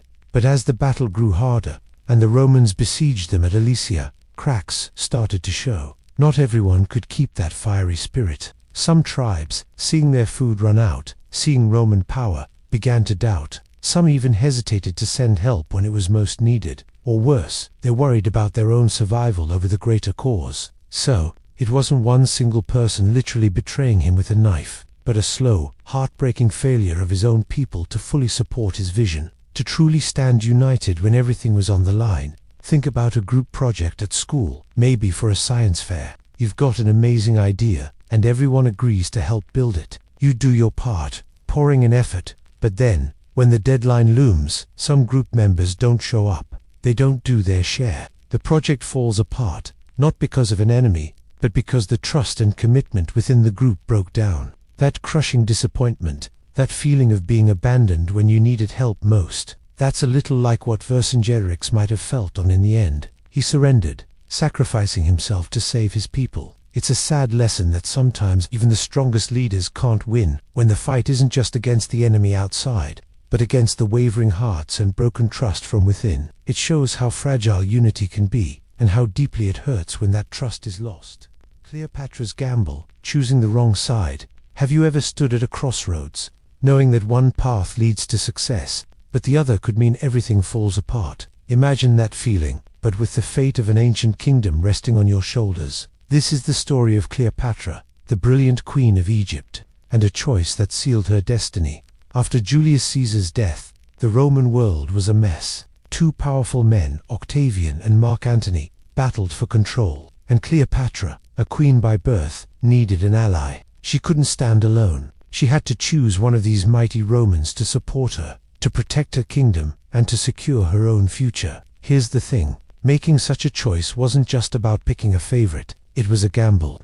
A bet of her entire life and the future of Egypt. Think of it like choosing a team for a massive winner-take-all game. You have to pick the one you truly believe will win, because your own future, your whole world, depends on it. Cleopatra, known for her sharp mind and charm, decided to side with Mark Antony. She saw strength in him, shared a deep love, and believed in their combined power. But she might have missed the colder, more ruthless power rising in Octavian. She bet on Antony, pouring all her resources, all her influence, into his cause. So here's what happened. Antony and Cleopatra were defeated by Octavian in a huge battle at sea, called Actium. Their defeat wasn't just a loss in a fight, it was the crushing end to their dreams, and to Cleopatra's rule. Choosing Antony meant choosing the losing side. Her gamble didn't pay off. It led to her kingdom being taken over by Rome, and ultimately, to her own tragic death. It's a harsh reminder that even the most powerful leaders, with all their wisdom,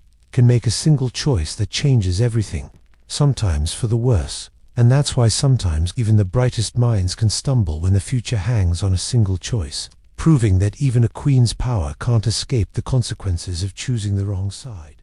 The second triumvirate, friends become killers. Have you ever thought about how much power can change people? Even those who once stood side by side. After Julius Caesar's shocking death, Rome was torn apart by chaos. In this messy time, three powerful men stepped forward. They were Octavian, Caesar's adopted son, Mark Antony, a strong general, and Lepidus, another important leader. They formed what history calls the Second Triumvirate. Their stated goal was to avenge Caesar and bring order back to Rome.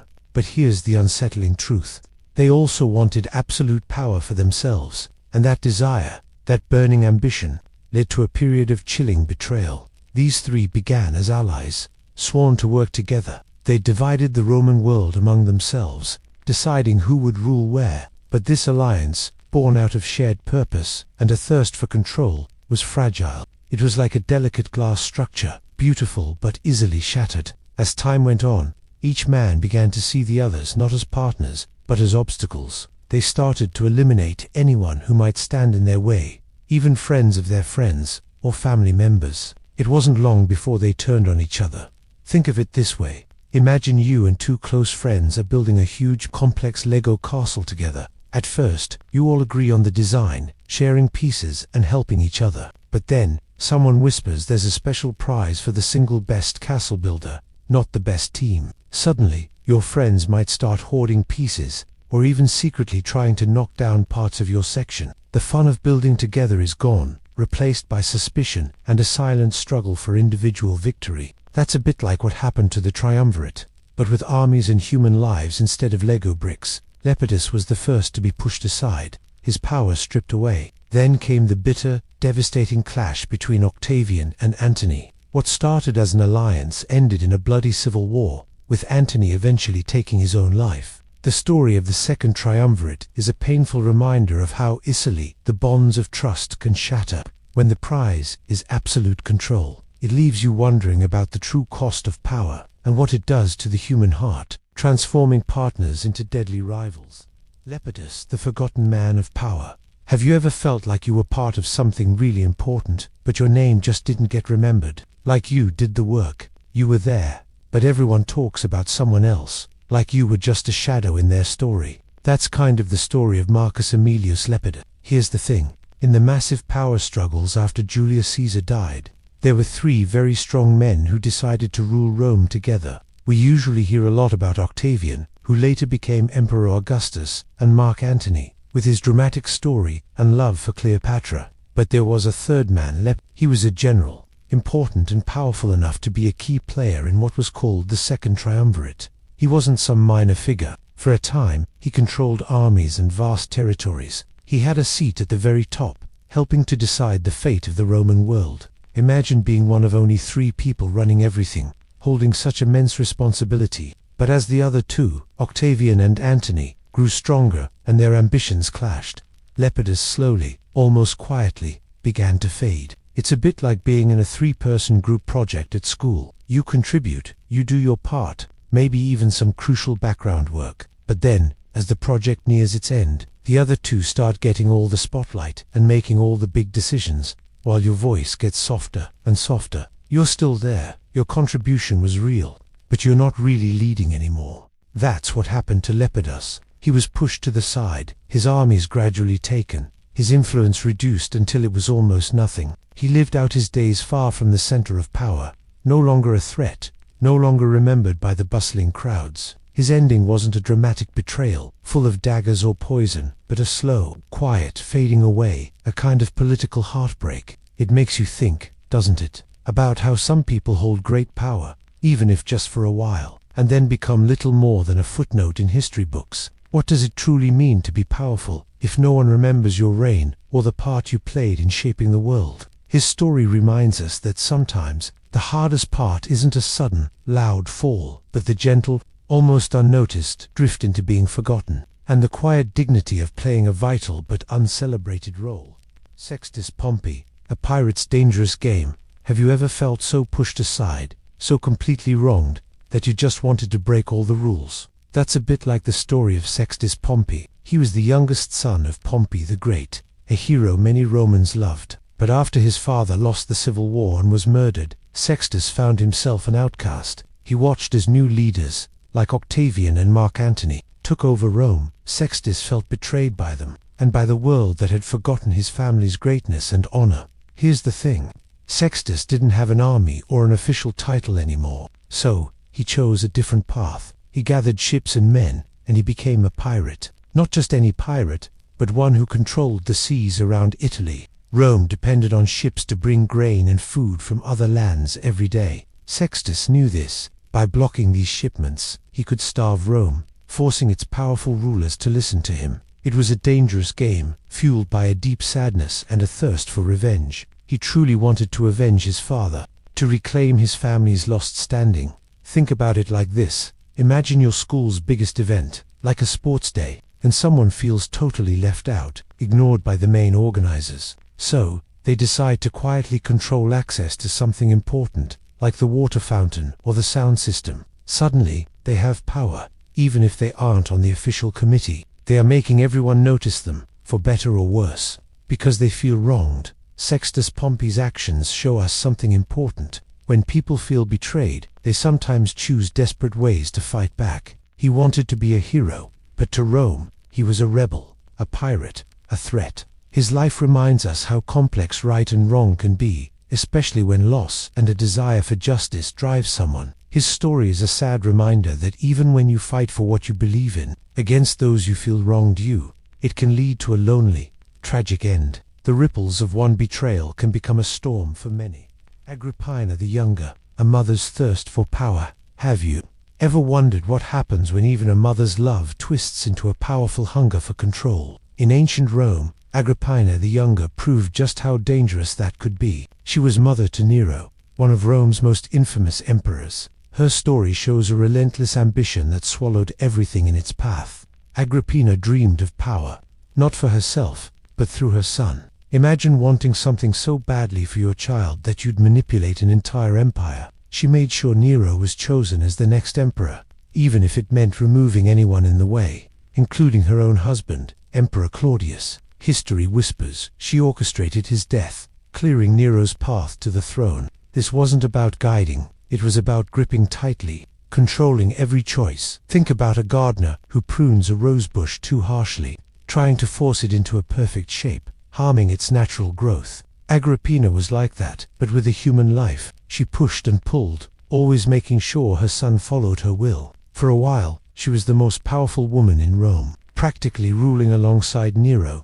But here's the thing about trying to control someone completely. Eventually, they push back. Nero, once truly in power, grew tired of his mother's endless interference. The emperor she thought she controlled eventually saw her as an obstacle. In a chilling twist, he ordered her death. It's a tragic end, isn't it? A mother's extreme desire for power, meant perhaps to secure her son's future, ended up costing her everything, even her life, at the hands of that very son. It reminds us that wanting control too much can often lead to losing it all. True power isn't about forcing others, but letting them grow. Britannicus, a young heir's sad fate. Have you ever thought about how quickly a life can change, especially when huge power is involved? Imagine being born into the greatest family, meant for the highest position, only to have it snatched away by someone else's ambition. That's the sad, quiet story of Britannicus. Britannicus was the son of Emperor Claudius, the rightful heir to the Roman Empire. He was meant to rule one day. But here's the thing. His father, Claudius, made a surprising choice. He adopted another young man, Nero, and decided Nero would be emperor instead. This instantly put Britannicus in a dangerous spot. Nero saw Britannicus not just as a younger stepbrother, but as a living reminder of who should have been emperor, a constant threat to his own power. It's a scary thought, how fear can twist a person. Nero felt he couldn't truly be safe while Britannicus was alive. So, at a dinner banquet, a place usually for laughter and celebration, a terrible act unfolded. Britannicus, just 14 years old, was served poisoned wine. He died quickly, right there, in front of everyone. His life was extinguished in a moment, not because of anything he did, but because of what he represented.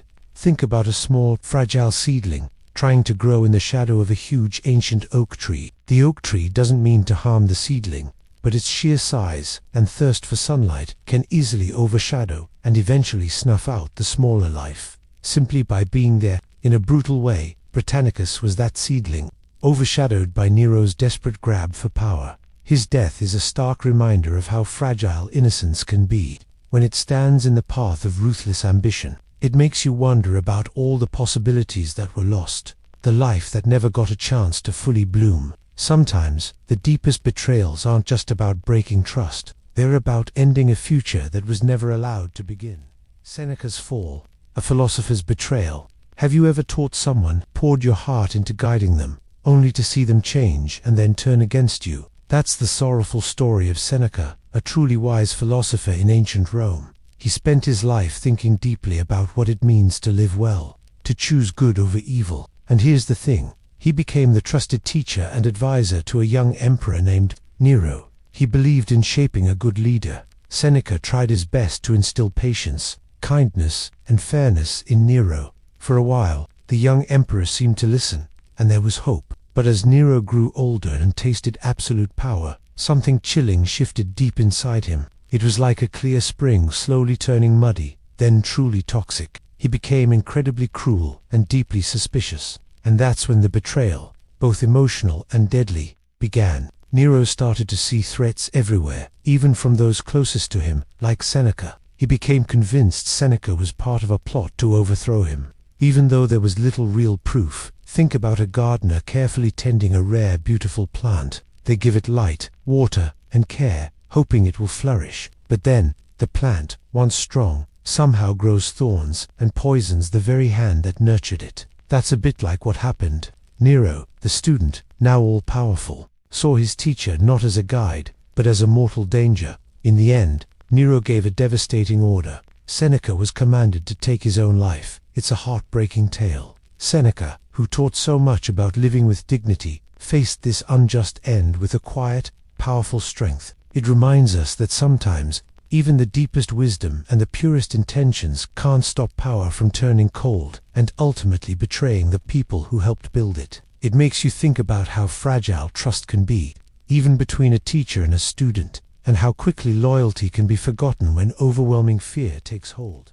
Piso's conspiracy, a plot against Nero. What happens when people get so tired of a leader, they just can't take it anymore? In ancient Rome, under Emperor Nero, many Romans felt exactly that way. Nero was known for wild parties, strange performances, and a scary temper. He killed anyone he suspected, even his own mother. People saw him as cruel, ruling only for himself, not for Rome. Hushed whispers soon turned into secret plans. Here's the thing, a respected and popular senator, Gaius Calpurnius Piso, became the center of a huge, hidden plot. This wasn't just a small group. We're talking about senators, high-ranking soldiers, even some of Nero's own guards, and regular citizens. They all shared one dangerous goal: to remove Nero and put Piso in his place. They truly believed Rome needed a better, more stable leader. This intense desire for change powered their risky scheme. Think of it like being in a school, where the principal makes really unfair rules, changes them constantly, and seems to care more about their own interests than about the students. Soon, students and teachers would quietly talk. They'd wish for someone new, someone who would actually listen and fix things. That deep frustration and shared hope drove Piso's conspiracy. But imagine if those whispers became a hidden plan to forcefully remove the principal. The risks were huge. The plot was wide-reaching, but secrets are hard to keep. Someone eventually spoke up, and when Nero discovered the truth, the results were devastating. This story makes us think about the heavy responsibility of power, and how fiercely people will fight for what they believe is right, even when it means terrible danger. It shows how thin the line can be between desperate hope and heartbreaking tragedy. Galba's short rule, betrayed by his own guard. Have you ever felt that sinking feeling when someone you truly depended on, someone meant to protect you, suddenly turns against you? It's a gut punch, right? Imagine being the most powerful man in the world, the Roman emperor, and having that happen. That's the story of Galba, whose short time as emperor ended in the most heartbreaking way, betrayed by his very own Praetorian guard. Here's the thing, Galba was an older man, a respected general who became emperor after Nero's chaotic rule. People hoped he'd bring stability back to Rome, but he was also strict and, well, a little stingy. He didn't pay the guards the big bonuses they expected when a new emperor took power, and that's why it matters. See, in Rome, the Praetorian Guard wasn't just a security detail, they were a major power broker. Their loyalty depended on how well they were treated, or, more bluntly, how much they were paid. They were supposed to be the emperor's loyal shield. This is like when you're working on a group project at school, and you've assigned tasks, trusting everyone to do their part. But then, right before it's due, one of your teammates, someone you counted on, decides they're not going to pull their weight. Or worse, they actively mess up your part. That feeling of being let down, of your trust being broken, is what Galba must have felt, but on a scale of life and death. He relied on these soldiers to keep him safe, to uphold his rule, and they just walked away. No, not just walked away. They actively decided to end his reign, supporting someone else. It's a brutal reminder that even in the highest positions, surrounded by what seems like unbreakable power, betrayal can come from the closest circles. It makes you wonder, doesn't it, about how fragile trust is, and how easily it can shatter, especially when money or ambition gets in the way. It shows us that loyalty isn't always a given, and that sometimes the most dangerous enemies are those we once called our protectors. And that's a tough lesson, one that echoed through the marble halls of Rome. Otho's desperation, taking the throne, losing it. Have you ever wanted something so much, you thought it would fix everything? You imagine it making you happy, powerful, or respected. For a Roman named Otho, that thing was the imperial throne. He craved it. But sometimes, what we desperately chase turns out to be a heavy burden, a dream that quickly becomes a nightmare.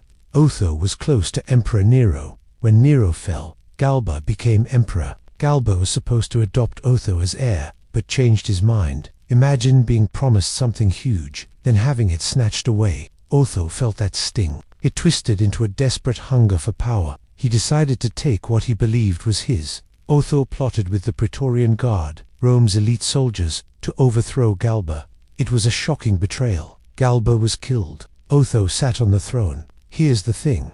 Gaining power through betrayal can feel hollow. It's like getting a top score by cheating. You get the grade, but didn't truly learn, and might always fear being caught. Otho got his throne, but the relief was brief. Other Roman legions rebelled, declaring their own emperor. Otho's reign was a constant fight. He barely sat on the throne before leading armies to defend it. The empire's weight, constant fear, bloodshed, it all pressed down. After a defeat, Otho made a difficult choice. He saw his tired soldiers, the endless fighting, and the immense cost of his ambition. Instead of dragging Rome through a longer civil war, he chose suicide. His desperate fight for the throne ended in a calm, tragic decision to give up his life, saving others from more conflict. It reminds us true strength isn't just about holding power. Sometimes, courage means choosing peace over fleeting glory.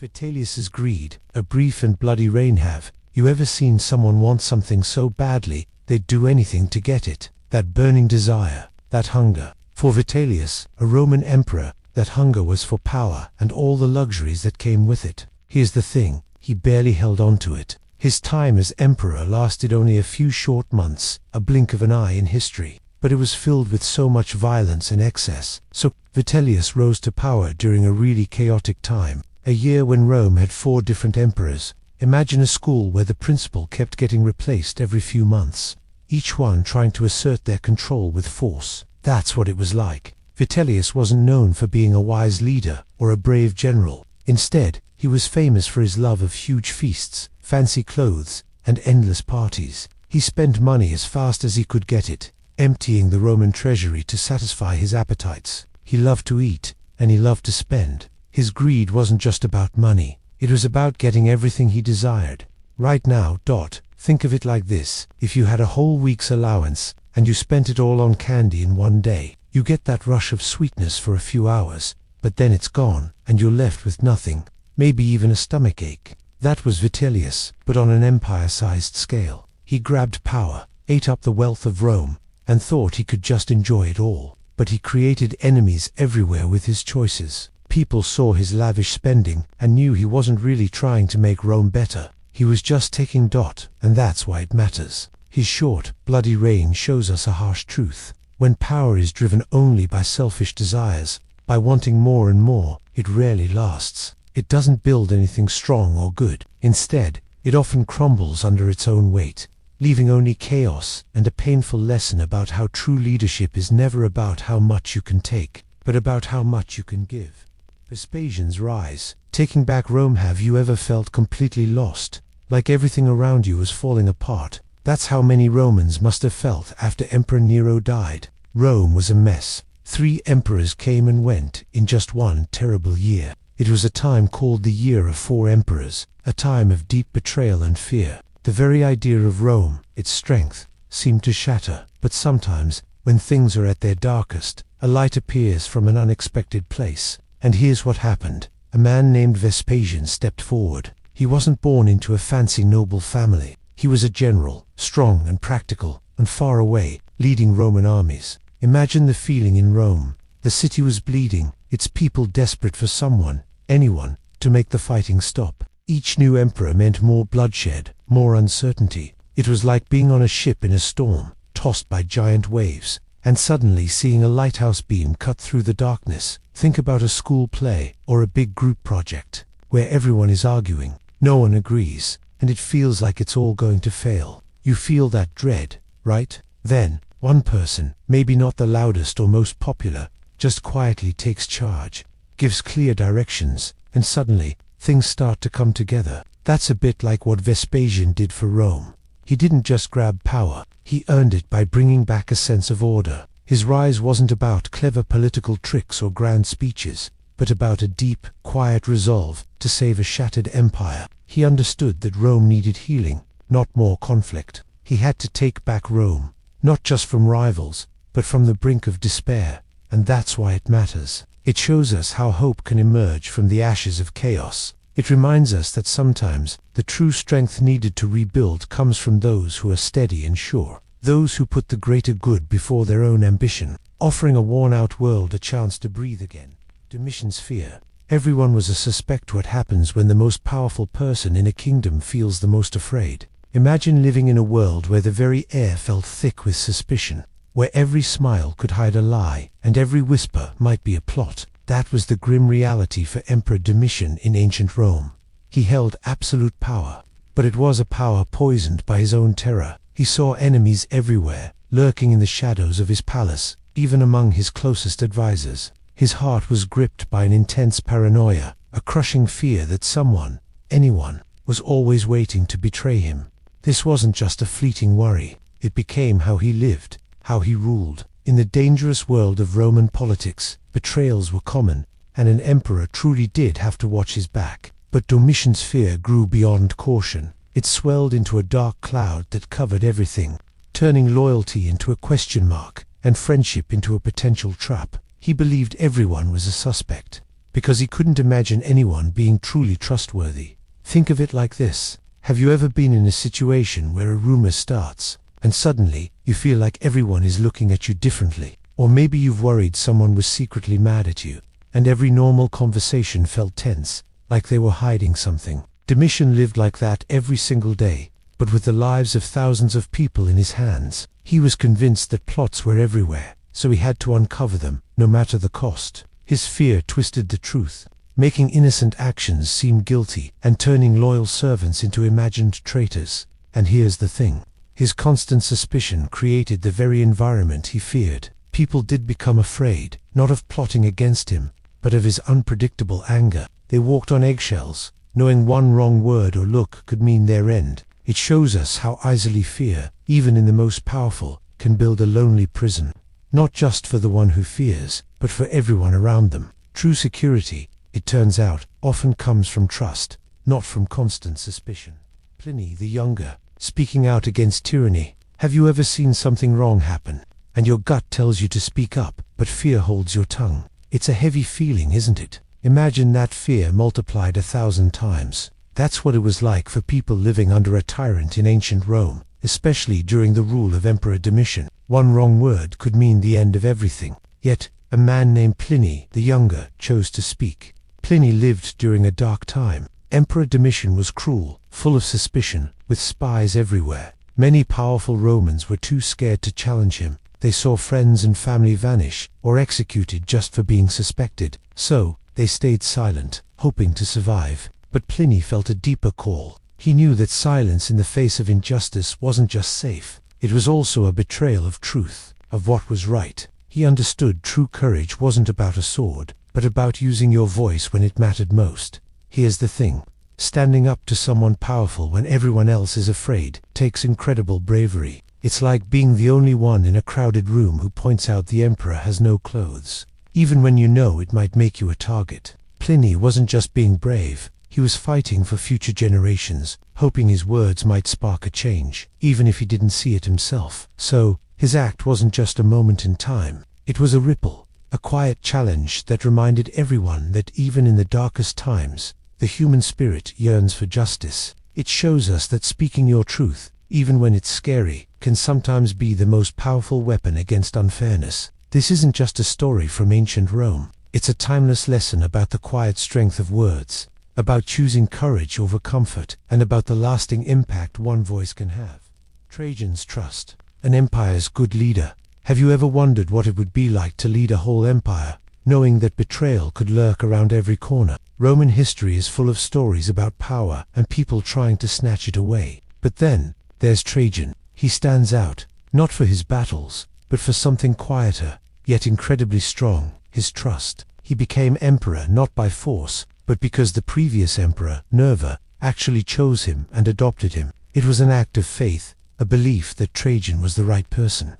Even though he wasn't related by blood. Here's the thing. Trajan returned that trust, not just to Nerva, but to the entire empire. He could have ruled with fear, like so many others. He could have suspected every advisor, every general, of plotting against him, but he didn't.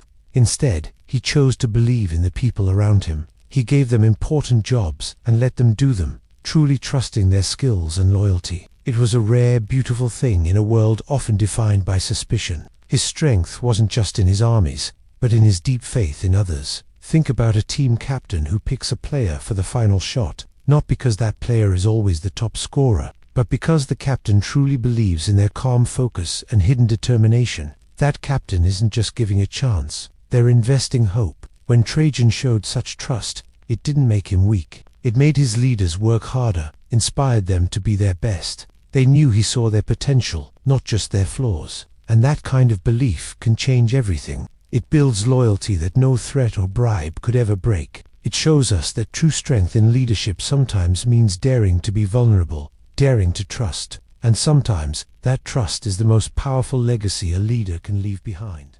Hadrian's secrets. What he hid from Rome. Have you ever felt like you had to keep a part of yourself hidden, deep down inside? Maybe it was a secret fear, or a quiet sadness, something you worried others wouldn't understand. Imagine feeling that way, but you are also the most powerful person in the world. That was Hadrian, a Roman emperor known for building grand structures and strengthening the empire. But even he carried a secret, a heavy truth he mostly kept from the public eye. Hadrian was a leader of immense strength. Traveling across his vast empire, building walls and creating laws, he projected an image of perfect control.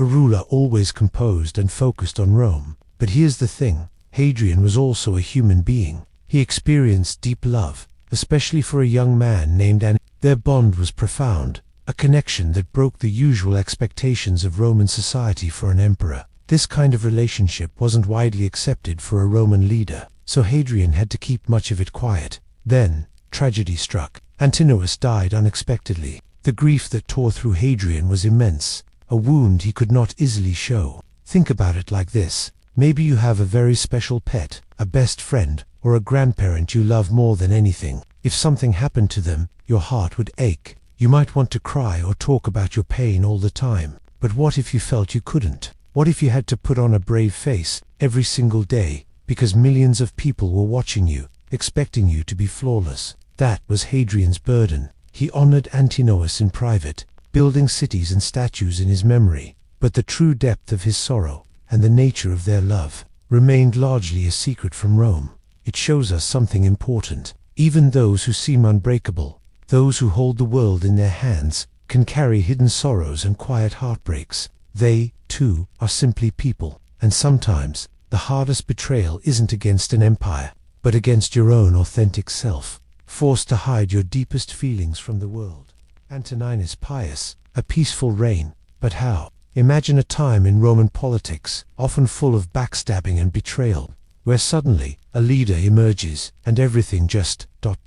calms down. No dramatic coups, no brutal purges, no endless wars. How is that even possible? This was the reign of Emperor Antoninus Pius, a truly unique figure in a very bloody history. Here's the thing, after decades of emperors rising and falling, sometimes violently, Antoninus Pius ruled for over 20 years, from 138 to 161 AD.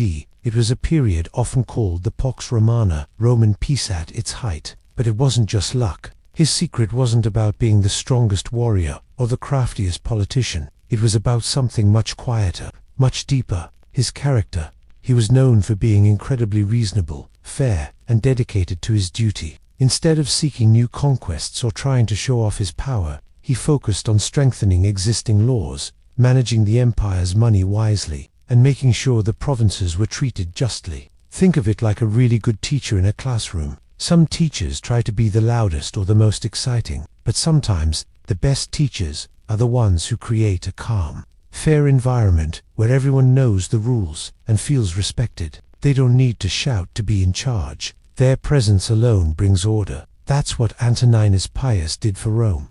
He quietly led by example, showing that true strength isn't always about force, but about steady, thoughtful governance. So, here's what happened. His peaceful rule suggests that sometimes the greatest influence isn't found in grand gestures or dramatic power plays. Instead, it lies in a quiet dedication to fairness, to moderation, and to the simple, profound idea of looking after people. It makes you wonder, doesn't it?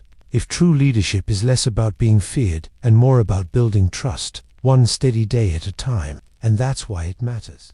Marcus Aurelius, the philosopher, Emperor's grief. Have you ever felt that deep, heavy ache when someone you truly trusted let you down? It's a gut feeling, a twist in your stomach that's more than just anger. That feeling is something even the most powerful and wise rulers have known, especially Marcus Aurelius, the philosopher, emperor of Rome. He wasn't just a general or a politician. He was a man who wrote down his thoughts on how to live a good life, full of wisdom and self-control. He taught about staying calm and using reason. But even for a man so dedicated to inner peace, betrayal struck hard. His own trusted general, Avidius Cassius, someone he believed in, suddenly rebelled. Cassius declared himself emperor, trying to take over the entire Roman Empire, while Marcus Aurelius was far away. This wasn't just a threat to his power, it was a dagger to his heart. Imagine your absolute favorite teacher, someone you respect and learn so much from, suddenly doing something completely against everything they taught you, something that hurts everyone around them. That feeling of confusion and sadness, wondering how someone you admired could do such a thing, is a glimpse into the emperor's grief. Marcus Aurelius, despite his teachings of Stoicism, a philosophy about managing emotions, felt immense sorrow. He wasn't just angry about the rebellion, he mourned the loss of a friend, the shattering of loyalty. He wondered why someone he had shown so much favor would turn against him. This deep emotional pain, the profound disappointment, taught him that even the strongest minds aren't immune to the heartache of human treachery. It reminds us that grief isn't a weakness, but a natural, heavy part of life when trust is broken, showing us how deeply we can feel connected to others, even when they betray us. Faustina the Younger, rumors and royal scandals. Have you ever wondered how easily a whisper can turn into a roar, especially when the person it's about lives under a spotlight? Imagine living your life under a constant magnifying glass. That was Faustina the Younger, a woman whose life in ancient Rome was surrounded by a cloud of gossip and royal scandals. Centuries ago, she was the empress, married to the great philosopher Emperor Marcus Aurelius. On the outside, this seemed like the perfect power couple, a picture of strength and wisdom. But whispers, like tiny unwelcome snakes, slithered through the Roman courts. People said awful things about Faustina. They claimed she had affairs with gladiators, sailors, and other men. These weren't just idle chats. They were stories that stuck, slowly staining her name and reputation. Think about how gossip spreads through a school. Maybe someone sees a classmate talking to a new student, and suddenly, a whole untrue story starts spreading, changing with every telling. It's like that, but on a much bigger, more powerful stage. For Faustina, these rumors weren't just embarrassing.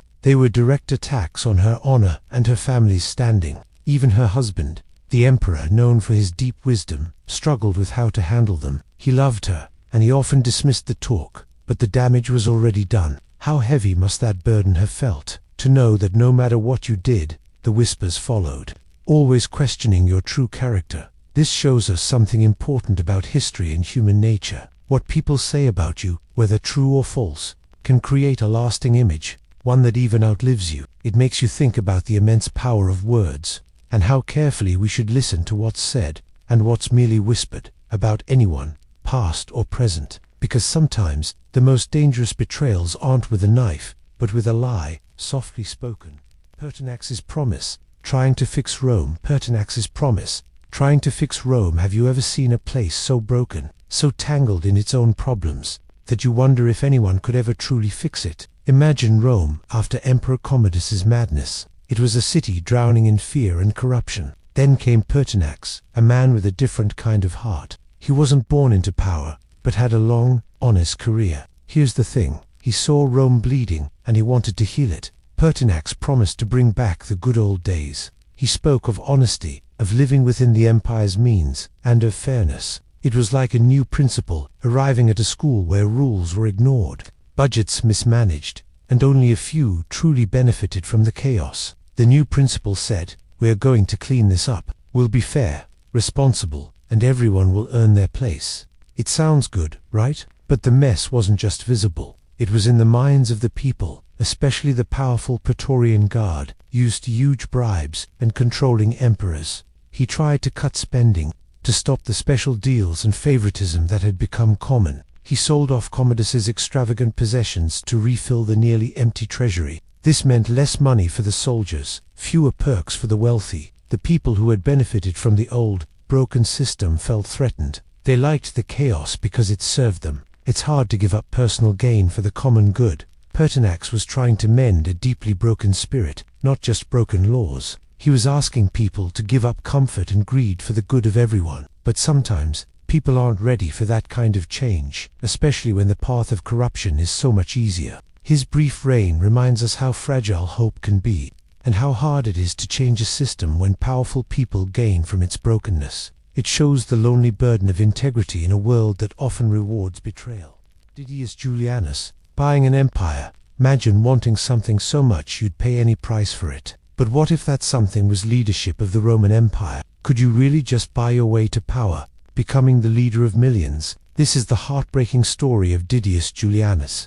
After Emperor Pertinax was cruelly murdered, the Praetorian Guard, the emperor's personal protectors, did something truly shocking. They put the position of emperor up for auction. Yes, an auction. It wasn't about who was best for Rome, or who had a noble heart. It was about cold, hard cash. Two wealthy senators shouted bids outside their camp. Can you picture that? An empire, traded like an old rug. Didius Julianus was one of the bidders. He kept raising his offer, desperate to seize the throne. He promised an enormous sum to each guard, far more than the other senator. He won the empire. He walked into the palace, not as a beloved leader chosen by the people, but as a man who had bought his crown. Think about it like this. Imagine your school's student body president was chosen not for their great ideas or caring for everyone, but simply because they paid the most money. How would that make you feel? Would you respect their decisions? Would you trust their leadership? You'd feel cheated, wouldn't you? You'd know it wasn't fair. The Romans felt the same way. Julianus bought the title, but he gained absolutely no loyalty. The people hated him instantly. Armies refused to accept him. His reign lasted only 66 days, a brief tragic chapter that showed how hollow power can be when it's purchased, not earned. It makes you wonder, what good is owning an empire if everyone despises you? Sometimes, the most expensive things, bought with money, cost you everything else that truly matters, like respect and honor.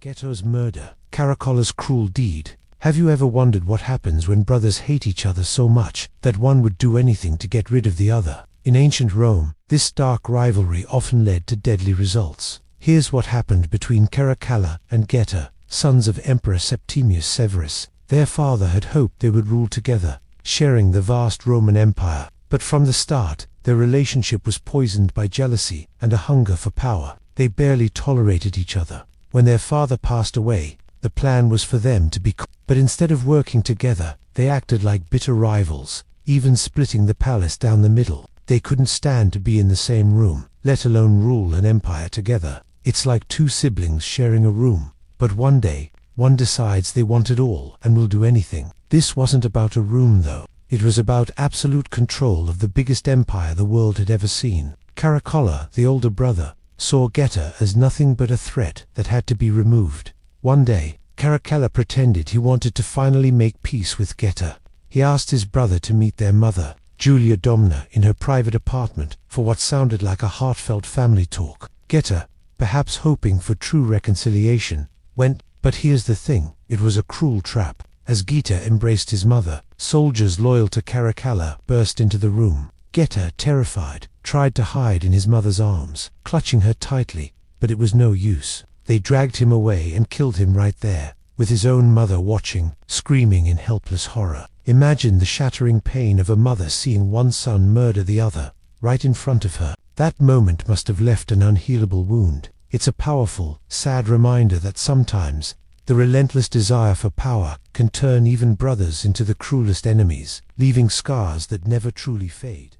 Macrinus's short time, an emperor from the army. Have you ever wondered what happens when someone you'd never expect suddenly holds all the power? It's like a backup player unexpectedly becoming the team captain, not because they were chosen, but because they were the only one left standing. This is kind of what happened with Macrinus in ancient Rome. He wasn't from a grand, noble family. He wasn't even a senator. Macrinus was a lawyer, a man who worked his way up through the military, eventually becoming the head of the emperor's personal guard. So, here's the thing. When Emperor Caracalla, who was pretty cruel, was murdered, Macrinus was right there. He was actually involved in planning Caracalla's death. Then, out of nowhere, Macrinus declared himself emperor. This was a really big deal, because it was the first time someone who wasn't a senator, or from one of those powerful, old Roman families, took the throne. Imagine the whispers. Imagine the shock. It's like the quiet kid in class, who everyone knows is super smart, but usually stays in the background, suddenly taking over the entire school presidency without anyone voting. He was capable, yes, but he hadn't followed the rules for becoming emperor, and that's why it matters. His rise showed that sometimes power can be seized, not just inherited. But it also showed something harder, how heavy that crown can feel, when many people don't truly believe you have the right to wear it. Macrinus's time as emperor was incredibly short, just over a year. It was a brief, tense moment when Rome learned that reaching the top is one challenge, but staying there, especially when your power is born from betrayal and uncertainty, is another entirely. His story reminds us that true authority isn't just about grabbing power, it's about earning the trust that makes it last. Julia Misa, a woman behind the throne. Have you ever wondered if the person in charge is truly the one making all the decisions? Sometimes, the most powerful hand is the one you don't even see. In ancient Rome, women couldn't hold official power. No emperors, no senators. Their lives were often confined to home. But here's the thing about power. It finds a way, a quiet path. Julia Misa knew this. She was a grandmother, a quiet figure in the palace. Yet her mind was like a master chess player, always several moves ahead, planning in the shadows. She understood the weaknesses of powerful men, the shifting loyalties of politicians, and how to gently, almost invisibly, guide events towards her own goals. Imagine a giant, complicated machine, like a clock. Everyone sees the big hands moving, telling the time, but deep inside, tiny gears and springs are turning, making everything happen. That was Julia Misa. She didn't wear a crown, she didn't lead armies, but she decided who would. She saw her family's power fading, so she used her cleverness, her deep understanding of people, to place her young grandsons on the throne. It wasn't about public speeches, it was about strategic whispers in the emperor's ear, careful deals made behind closed doors, knowing just when to act. This wasn't a loud betrayal, but a slow, careful weaving of influence, a hidden strength that felt like a silent revolution, turning the very fabric of power. And that's why her story matters so much. It shows us that power isn't always about titles or loud commands given in daylight. Sometimes, true strength lies in seeing the whole complicated picture, in understanding people's desires and fears, and in finding ways to make your will felt even when society says you shouldn't. It's a quiet reminder that, even without the spotlight, a determined heart and a brilliant mind can subtly change the world, piece by piece. It makes you think about all the unseen forces that shape our lives and the big events of history, doesn't it? Severus Alexander, a boy emperor's struggles. Have you ever wondered what it would be like to be in charge of everything, to hold immense power, when you're still practically a child? This was Severus Alexander's heavy burden. He became emperor of Rome at just 13 years old. Imagine that. A teenager, suddenly responsible for an entire empire. But here's the thing, a child ruler is often a vulnerable one, a puppet for those with more experience and, often, more ambition. Severus Alexander was surrounded by his mother and grandmother, who tried to guide him. You might think family would always protect you, right? But in Roman politics, power twisted everything. His youth made him a target, seen as easy to control, someone whose innocence could be used, and that's why it matters. Betrayal often hits hardest when it comes from those you are supposed to trust. They would whisper in his ear, offering advice that served their own goals, not his or Rome's. Think of it like being the youngest kid picked to be the captain of a really important sports team. All the older players, the more experienced ones, have strong opinions. They might act like they respect your position, but deep down, some are thinking how they can get you replaced, how they can take control themselves. They'll smile, nod, and then make moves that undercut your authority, leaving you feeling lost and alone on the field. That's a bit like what Severus Alexander faced. But with the fate of millions hanging in the balance, his reign was a constant struggle. He was a good-hearted boy, trying to do his best, but the empire was a snake pit of plots and power grabs. It's a sad truth that even with the best intentions, a young leader can be overwhelmed by the sheer force of others' greed. His story reminds us how easily innocence can be crushed by the hunger for power,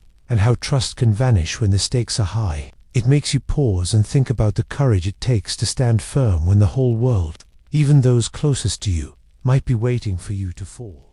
Maximinus Thrax, the soldier emperor's rage. Have you ever felt so angry, so suspicious, that it made you see enemies everywhere, even among your friends? Maximinus Thrax was a Roman emperor whose whole reign became a testament to this very feeling. Here's the thing, he was an outsider, a towering soldier who wasn't born into a noble Roman family. He rose purely through strength and military skill, which was amazing, but it also meant he never truly felt accepted by the old, powerful families of Rome. This deep insecurity, this constant fear of being looked down on or betrayed, turned into a burning rage. He saw plots everywhere. He imagined enemies hiding in every shadow. Instead of trying to win people over, he lashed out. He executed senators, seized property, and punished anyone he even slightly suspected of disloyalty, often without proof. It was like a small crack in a wall that just keeps growing, until the whole structure feels like it could crumble. His fear twisted his mind, making him believe betrayal was constant. So he became the betrayer himself,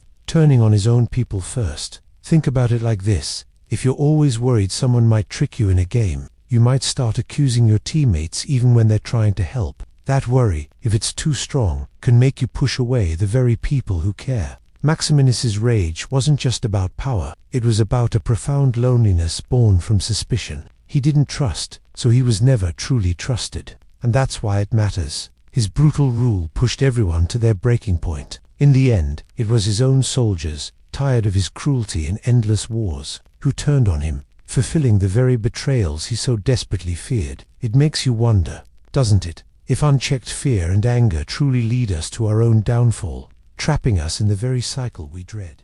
Gordian I and II, a father and son's sad end. Have you ever wondered what it feels like to be forced into something dangerous you never wanted? Here's the thing about Roman politics. Sometimes, the people's love could be a curse. This is what happened to Gordian I and his son, Gordian II.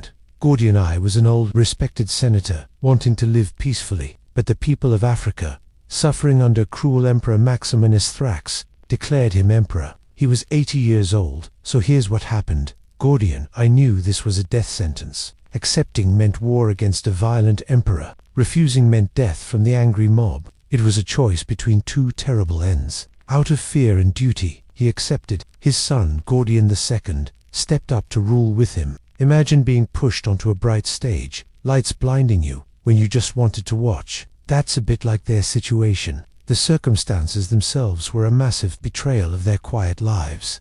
The support they thought they had crumbled quickly. Just weeks later, a Hivau governor, loyal to the old emperor, marched against Gordian II. In a brutal battle, Gordian II was killed, and that's why it matters. For Gordian I, the news was his son gone, because of a decision he felt forced to make. Think of it like a chain reaction in science, where one event sets off others you can't stop. Overwhelmed by grief, the old man saw his unwilling reign collapse. He took his own life shortly after. It reminds us how power can be a heavy cloak, crushing those who wear it, especially when they never asked. Sometimes, desires for peace can be shattered by forces too big to control. It's a sad picture of how loving family bonds can be broken by unpredictable winds of ambition and struggle, leaving only sorrow.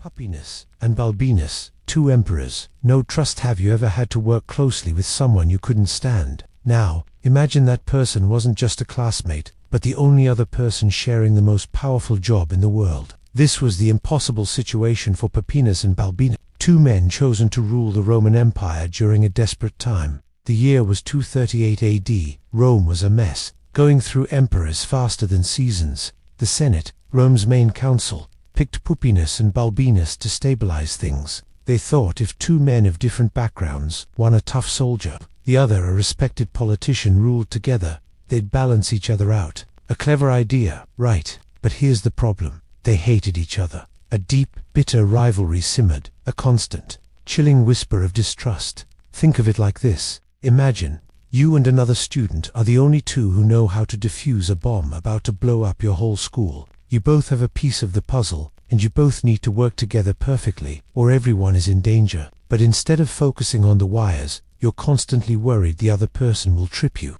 or steal your part of the solution, or even blame you if it fails. That's how Puppinus and Balbinus felt. They couldn't share a palace without arguing, couldn't make a decision without suspecting the other's motives. They were supposed to lead Rome, but their greatest enemy wasn't outside invaders. It was each other, sitting on the next throne.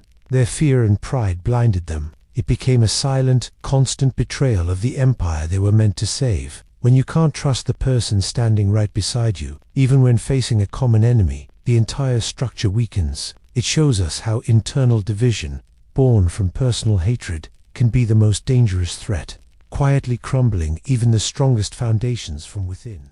Philip the Arab. From desert to emperor, have you ever imagined what it would be like to achieve something truly massive? Something everyone said was impossible for you. This is the story of Philip, known as Philip the Arab. He wasn't born into wealth or fame in Rome. His journey began far away, in a desert land, in what is now Syria. Yet, through sheer will and clever choices, he rose, step by careful step. Imagine a kid from a small, unheard-of town suddenly becoming the leader of the entire country. That's a bit like Philip's path, but on a scale that shaped the ancient world. In the vast, sprawling Roman Empire, becoming emperor was the ultimate prize. It meant holding immense power, making decisions that affected millions of lives, but it also meant living with constant gnawing fear. The higher you climbed, the more eyes watched you, and the more dangerous the ground beneath your feet became. Philip's ascent was like walking a tightrope across a deep canyon. One misstep, one whisper of dissent, and everything he had built could come crashing down. He had to navigate treacherous political currents,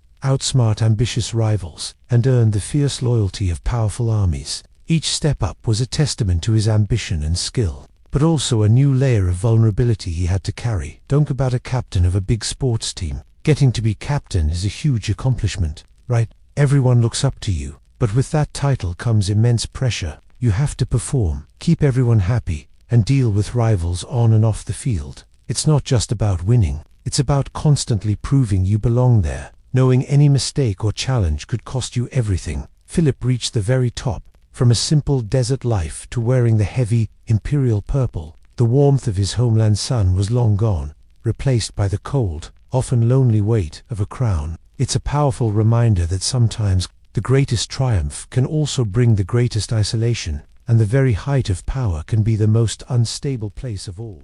Decius's persecution, a hunt for Christians. Imagine, being told that to prove your loyalty, you must abandon something you believe in with all your heart. That was the impossible choice many people faced when Emperor Decius came to power. He saw the Roman Empire struggling and felt the old gods were angry. So, Decius demanded everyone make a public sacrifice to the Roman gods. It was a simple act, like burning incense, but it held huge meaning. You'd even get a certificate proving you'd done it. For Christians, this was a massive problem. Their faith taught them there was only one God. Sacrificing to others was a deep betrayal. It wasn't just a rule, but the core of who they were. Decius's order was a brutal test of faith. Many Christians refused. They would rather face torture or death than deny their God.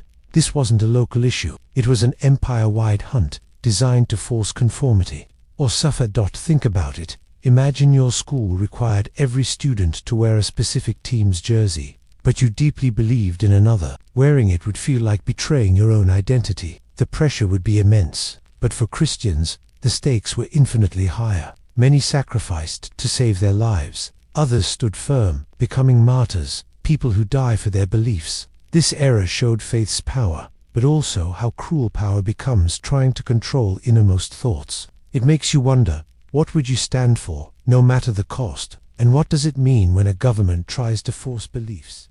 Valerian's capture, a Roman emperor's shame. Have you ever imagined what it means when someone incredibly powerful, someone who represents an entire nation's strength, suddenly loses everything? Picture the leader of a vast empire, seen by his people as almost divine, being utterly defeated and taken prisoner. This is exactly what happened to Emperor Valerian of Rome, and it left a scar of profound shame on an empire that saw itself as unconquerable. Valerian was a Roman emperor in the 3rd century. He led his legions to confront the Sasanian Persians, commanded by King Chaperai. The battle turned into a disaster. Valerian himself was captured. This wasn't just a military defeat. It was an unprecedented shattering of Rome's pride. Before this, the very idea of a Roman emperor being taken captive by an enemy was unthinkable. Emperors were supposed to be strong, always victorious, almost untouchable. So, when Valerian was led away in chains, it wasn't just his personal tragedy. It was a wound to the very soul of Rome. Every citizen felt that shame, that deep dishonor, as if a vital piece of their identity had been torn away. Here's the thing. Imagine your school's most celebrated, most admired sports captain, the one everyone trusts to always win. Now, picture them in a championship game, not just losing, but being completely overwhelmed and then openly mocked by the other team, right in front of the whole school. That sudden drop in your stomach, that raw disbelief, the painful ache of seeing someone you admired, brought so low that captures the heavy feeling Romans experienced. Their champion, their symbol of steadfast strength, was gone, not in a blaze of glory, but in devastating disgrace. This event echoed across the empire, a chilling reminder that even the mightiest can fall, and that no power is truly absolute. It showed Romans that even their sacred leaders were vulnerable, that even their vast empire had limits, and that's why it matters. It teaches us a quiet, sobering lesson. Even when you stand at the very top, power can be incredibly fragile. A single moment of weakness or betrayal can change everything, leaving a lasting mark not just on history, but on the enduring spirit and belief of a people. Gallienus, trying to hold Rome together. Have you ever tried to hold something together that felt like it was just falling apart in your hands? It's a pretty helpless feeling, right? Well, imagine that something isn't just a toy or a project, but an entire empire, the biggest, most powerful empire in the world at that time. That was the crushing burden on Emperor Rome during his rule was a mess. It was the middle of what historians call the crisis of the 3rd century. Here's the thing. Everyone seemed to be fighting everyone else. Generals were declaring themselves emperor in different parts of the empire. Invaders were pouring over the borders, and the whole mighty Roman world felt like it was cracking into pieces. Gallienus really tried to be the glue, the person who kept it all from shattering completely. He faced betrayals not just from single, scheming individuals, but from entire legions and provinces turning against him. Can you imagine the heavy weight of that, knowing parts of your own country were breaking away or actively working against you? He saw the very idea of Rome, once so strong and united, now weakening under constant pressure from within and without. Think about it like this. Imagine you're building a giant tower out of blocks, and not only are strong winds blowing, but people around you are secretly pulling blocks out from the bottom. or even trying to build their own smaller, separate towers right next to yours, hoping yours collapses, and you, all alone, are trying to steady it, catch the falling blocks, and somehow get everyone to work together.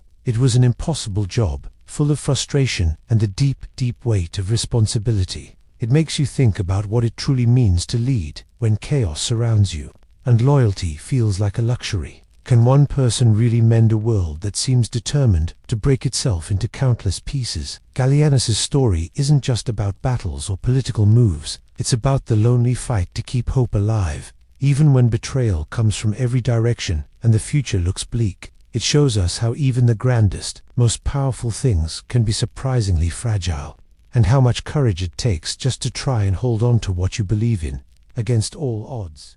Zenobia of Palmyra, a queen's bold challenge. Imagine standing up to the most powerful force in the world. What would that feel like? That's exactly what Zenobia, the queen of Palmyra, did. She lived when Rome ruled almost everything. But Zenobia didn't just accept that. She dreamed of a strong, free kingdom. Palmyra was this amazing, wealthy city, right on the edge of Rome's vast empire. And Rome, well, Rome was like the whole ocean, and Palmyra was just one ambitious ship. But Zenobia, she wasn't content to just sail quietly. She saw weaknesses in Rome, felt a fire inside her to make Palmyra not just independent, but a rival. She stretched her power, challenging Rome's unspoken rule. It's a bit like when you see a smaller sports team, maybe not famous, but they play with so much heart, so much skill. They start beating the bigger, stronger teams everyone expects to win. You feel a pull, a sense of awe for that underdog. Zenobia was that underdog queen, risking everything.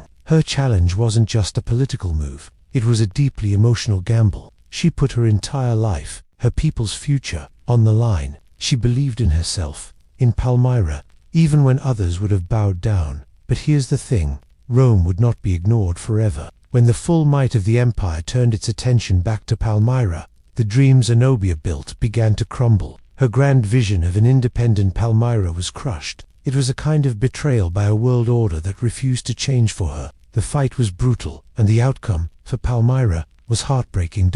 So Zenobia might not have won in the end, but her story isn't just about defeat. It's about that raw courage to even try. It makes you wonder about the spirit inside us that dares to dream big, even when the odds are completely against us. Sometimes, just the act of trying, of standing up for what you believe, leaves a mark that echoes through time, long after the battle is over. That bravery, that belief, it still shines.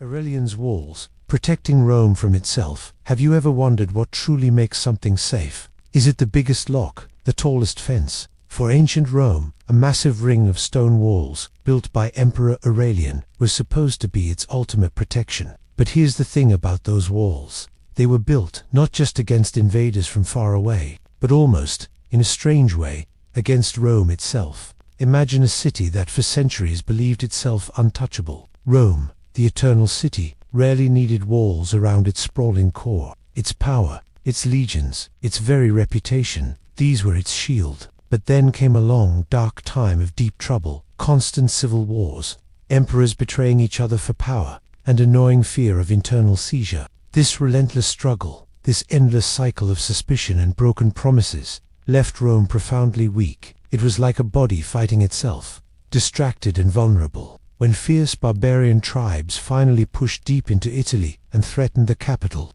it was a terrifying, humbling wake-up call. Rome understood its greatest danger wasn't just armies from outside, but the deep cracks and countless betrayals within its own heart. Think about a group project in class. If everyone in your group trusts each other, works together, and supports each other, you can tackle anything. But if people are secretly undermining each other, spreading rumors, or not doing their part, the project falls apart, even if the task itself isn't that hard. The real problem isn't the project, it's the broken trust within the group. Aurelian's walls stood tall, a monument to fear and a desire for security. But they also stand as a quiet reminder. They show us that sometimes the hardest walls to build, and the most important ones, are those of trust and loyalty within a community. Without that inner strength, no amount of stone can truly protect us from the shadows we create ourselves. Tacitus's hope, a brief glimpse of peace. Have you ever felt completely exhausted by arguments, by constant tension? Imagine living where betrayal always lurked, and trust was dangerous. That was the harsh reality of Roman politics for a long time. But even in those darkest times, a moment of calm could appear. The Roman historian Tacitus, who witnessed so much political fighting, noticed one of these rare pauses. He wrote about a period after extreme chaos, the year of the 4 emperors. After so much bloodshed, so many leaders grabbing power, something shifted. Vespasian brought fragile calm. It wasn't perfect, but for a while, the intense fear and constant backstabbing seemed too quiet. People could breathe. Imagine a huge, loud crowd, everyone shouting. Then, suddenly, everything goes quiet. The noise fades. There's a shared, sudden hush. That wave of relief, that collective sigh, that's the feeling Tacitus captured. This piece was delicate, like a small flower in a rocky landscape. It didn't mean all problems vanished, but the immediate threat of civil war and treachery stepped back. It's like after a really tough, stressful school week, you finally reach Friday evening, and for a few hours, you can just relax. That quiet time, that chance to recharge and clear your head, even knowing next week will be busy. That's the precious relief Tacitus was describing. Here's the thing, it reminds us, peace, no matter how short, is incredibly valuable. It shows that even after deep betrayals and worst storms, there's always a chance for things to settle, for hope to flicker, if only for a moment. Probus's hard work, betrayed by his own soldiers. Have you ever worked super hard on something, maybe a project or a team effort, only to have the very people you were helping turn against you? It's a truly crushing feeling, right? Well, that's exactly what happened to a Roman emperor named Probus. He wasn't like some of the power-hungry emperors we've heard about. Probus actually wanted to make Rome better, stronger, and more peaceful after years of constant fighting and chaos. He had a clear vision. He saw his soldiers not just as warriors, but as people who could rebuild the empire. So, he put them to work. He had them draining swamps, planting vineyards, and building bridges and roads across the Roman lands. His idea was simple. When there wasn't a war, soldiers should be doing useful things for society, not just sitting around waiting for the next battle. He believed that hard, honest labor would bring back pride and stability to Rome. But here's the thing, many of his soldiers didn't like this at all. They were used to the glory of war, the quick loot, and less demanding lives when not fighting. Probus was asking them to trade their swords for shovels, their battle cries for building plans. This change felt like a punishment to them, even though he meant it for their good and for Rome's future. So, tragically, after all his efforts, all his hopes for a better Rome, his own soldiers, the men he led and cared for, turned on him. They killed him because they didn't want to work. It's a bit like a coach who pushes their team to train harder, not to win every game, but to become stronger, healthier athletes for life. But some players just want to play easy games, not run drills. Imagine if those players decided to get rid of the coach just because they didn't want to put in the hard work for a better future. That's the bitter sting Probus felt. His grand plan for peace and prosperity, built on hard work and discipline, was destroyed by the very people it was meant to benefit. It reminds us how loyalty can shatter, and how deeply it hurts when good intentions are met with such cruel betrayal. Carus's mystery, a sudden end in Persia. Have you ever thought about how quickly everything can turn around, even for the most powerful people in history? Imagine being an emperor, leading your vast armies far from home, deep into enemy lands, feeling absolutely invincible. That was Emperor Carus. He was a Roman leader, strong and determined, pushing his legions further into Persia than they had gone in generations. He was winning, achieving victories no one expected. It seemed like nothing could stop him. Rome was about to conquer new heights. But then, in the blink of an eye, everything changed. It was one stormy evening, a wild tempest tearing through the Persian landscape. Thunder roared, lightning flashed across the dark sky, making the world feel chaotic and unpredictable. And in the midst of this furious weather, Carus was found dead in his tent. The official explanation was a tragic accident. A lightning bolt, they said, struck his tent and took his life instantly. A powerful leader, gone in a flash. But as always with such sudden ends, whispers began to spread. Could it truly have been nature's fury? Or was there a darker, human plot behind the storm's cover? Someone with a secret agenda? Perhaps that's a truly chilling idea, isn't it? It's like when you're building an amazing fort in your backyard, working so hard, feeling proud of your creation, and then a sudden, unexpected downpour washes parts of it away. You didn't see it coming. You had no control over the storm. For Carus, this wasn't just a washed-away fort. It was his entire reign, his life's work, abruptly ended. This unsolved mystery makes us ponder a deep truth. Even at the absolute peak of power, surrounded by legions and glory, human life can be surprisingly fragile. It teaches us that some questions about the past simply don't have clear answers, leaving us to forever wonder about the hidden currents, the secret decisions that shape history. It makes you reflect on the limits of our own control, and how some profound endings will always remain shrouded in shadow, reminding us of life's unpredictable, often tragic, dance. Diocletian's retirement, the empire without him. Have you ever thought about what happens when the most powerful person in the world just walks away? It's a strange idea, right? Most Roman emperors ruled until death, often violently. But then there was he was a strong leader who put the falling empire back together, splitting it into 4 parts, each with its own ruler. This big plan, called the Treachery, was meant to save Rome from chaos. Here's the thing. After all that work, Diocletian retired. He was the only Roman emperor to ever willingly give up power. He went to live a quiet life, tending his garden. Peaceful, right? He believed his system would keep working, that his leadership wasn't needed, as long as the structure was in place. He thought he had found the answer to stable rule. But people aren't machines, and power is tricky. Think about a school project, where one student does all the organizing. The project is great because of them. But what if, right before the presentation, that student suddenly leaves? Even with their plans, the group might struggle. Others, who depended on that leader, might disagree or lose their way.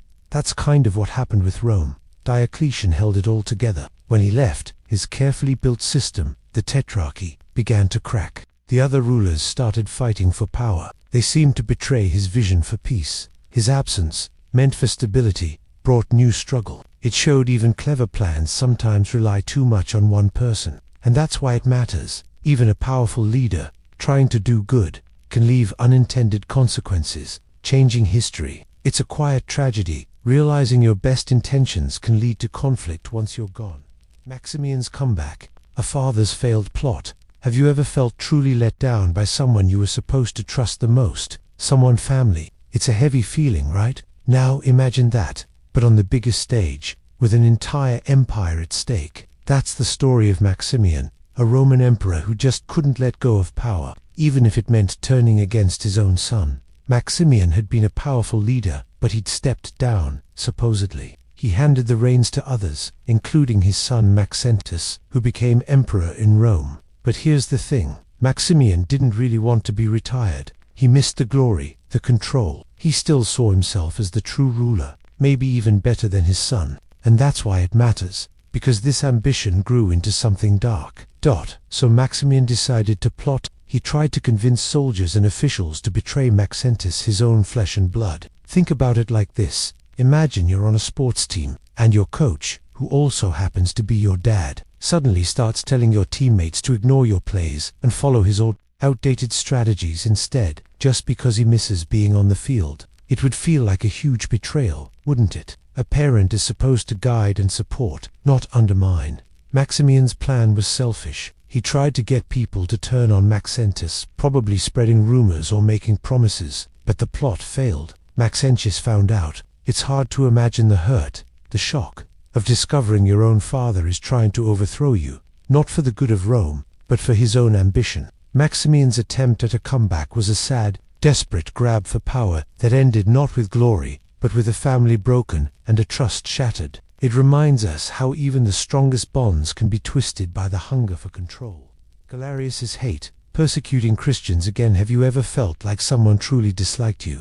Not for anything you did wrong, but just for being you. Imagine that feeling, but on a massive scale, coming from one of the most powerful men in the world. That's what happened under a Roman emperor named Galerius. He held a deep, burning hate for Christians, a hate that changed history. For years, Roman emperors had gone back and forth on how to treat Christians. Sometimes, there were terrible persecutions, where people faced arrest and even death just for their faith. Other times, things would calm down. But when Galerius gained power, he brought the storm back with a terrifying force. He believed Christians were undermining the whole Roman way of life. He saw their refusal to worship Roman gods, or the emperor, as a direct challenge, a betrayal of Rome itself. Think of it like this. Maybe you've seen how one small misunderstanding can grow into a huge fight if someone refuses to let it go, or how a group might decide one person is different and turn everyone against them, even if that person hasn't harmed anyone. Galerius was like that.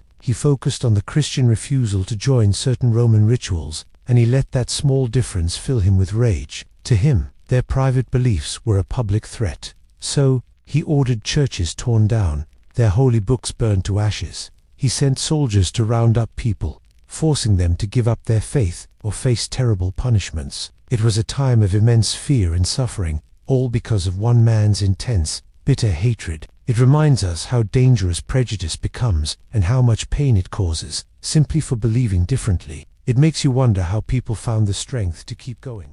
Maxentus's fall, the Battle of Milvian Bridge.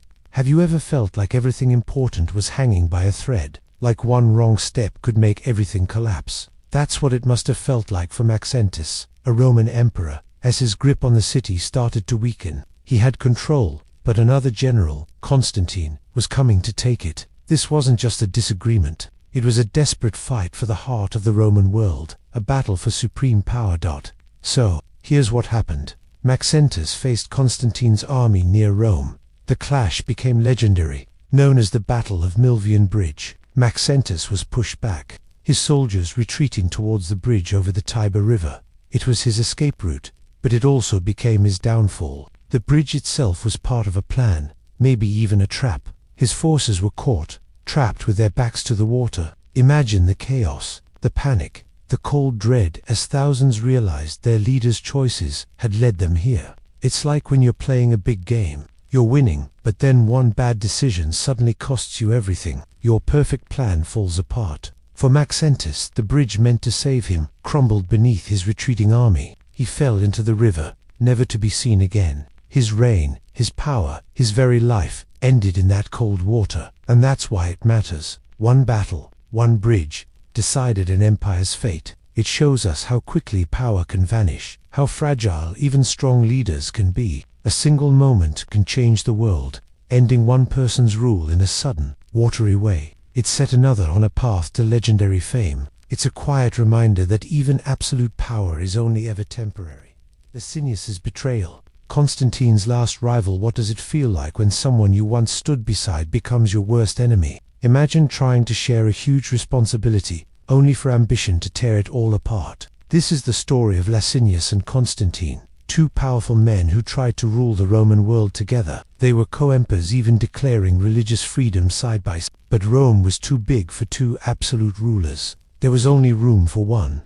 Licinius became Constantine's final, most stubborn rival. He was the last barrier to Constantine's dream of being the only emperor. Their struggle wasn't just about battles. It was about the heavy need for total power, the feeling that you aren't safe until every challenge is gone. This wasn't a quick fight. It was a slow burn, turning their partnership into a desperate, all-consuming war. Eventually, Licinius was defeated and surrendered. Constantine, seeming merciful, promised him his life. Think of the relief, the hope that the bloody fight was over. But here's the thing, absolute power often breaks its promises. Constantine soon went back on his word. Licinius was executed. His life ended because he was too risky for a man wanting complete control. A harsh end. Consider this. Imagine you and a friend start a big school project. You agree to share all the credit, but as the deadline nears, your friend decides they want all the praise. Then, even after you both agree to finish, your friend secretly tries to make it look like you did nothing.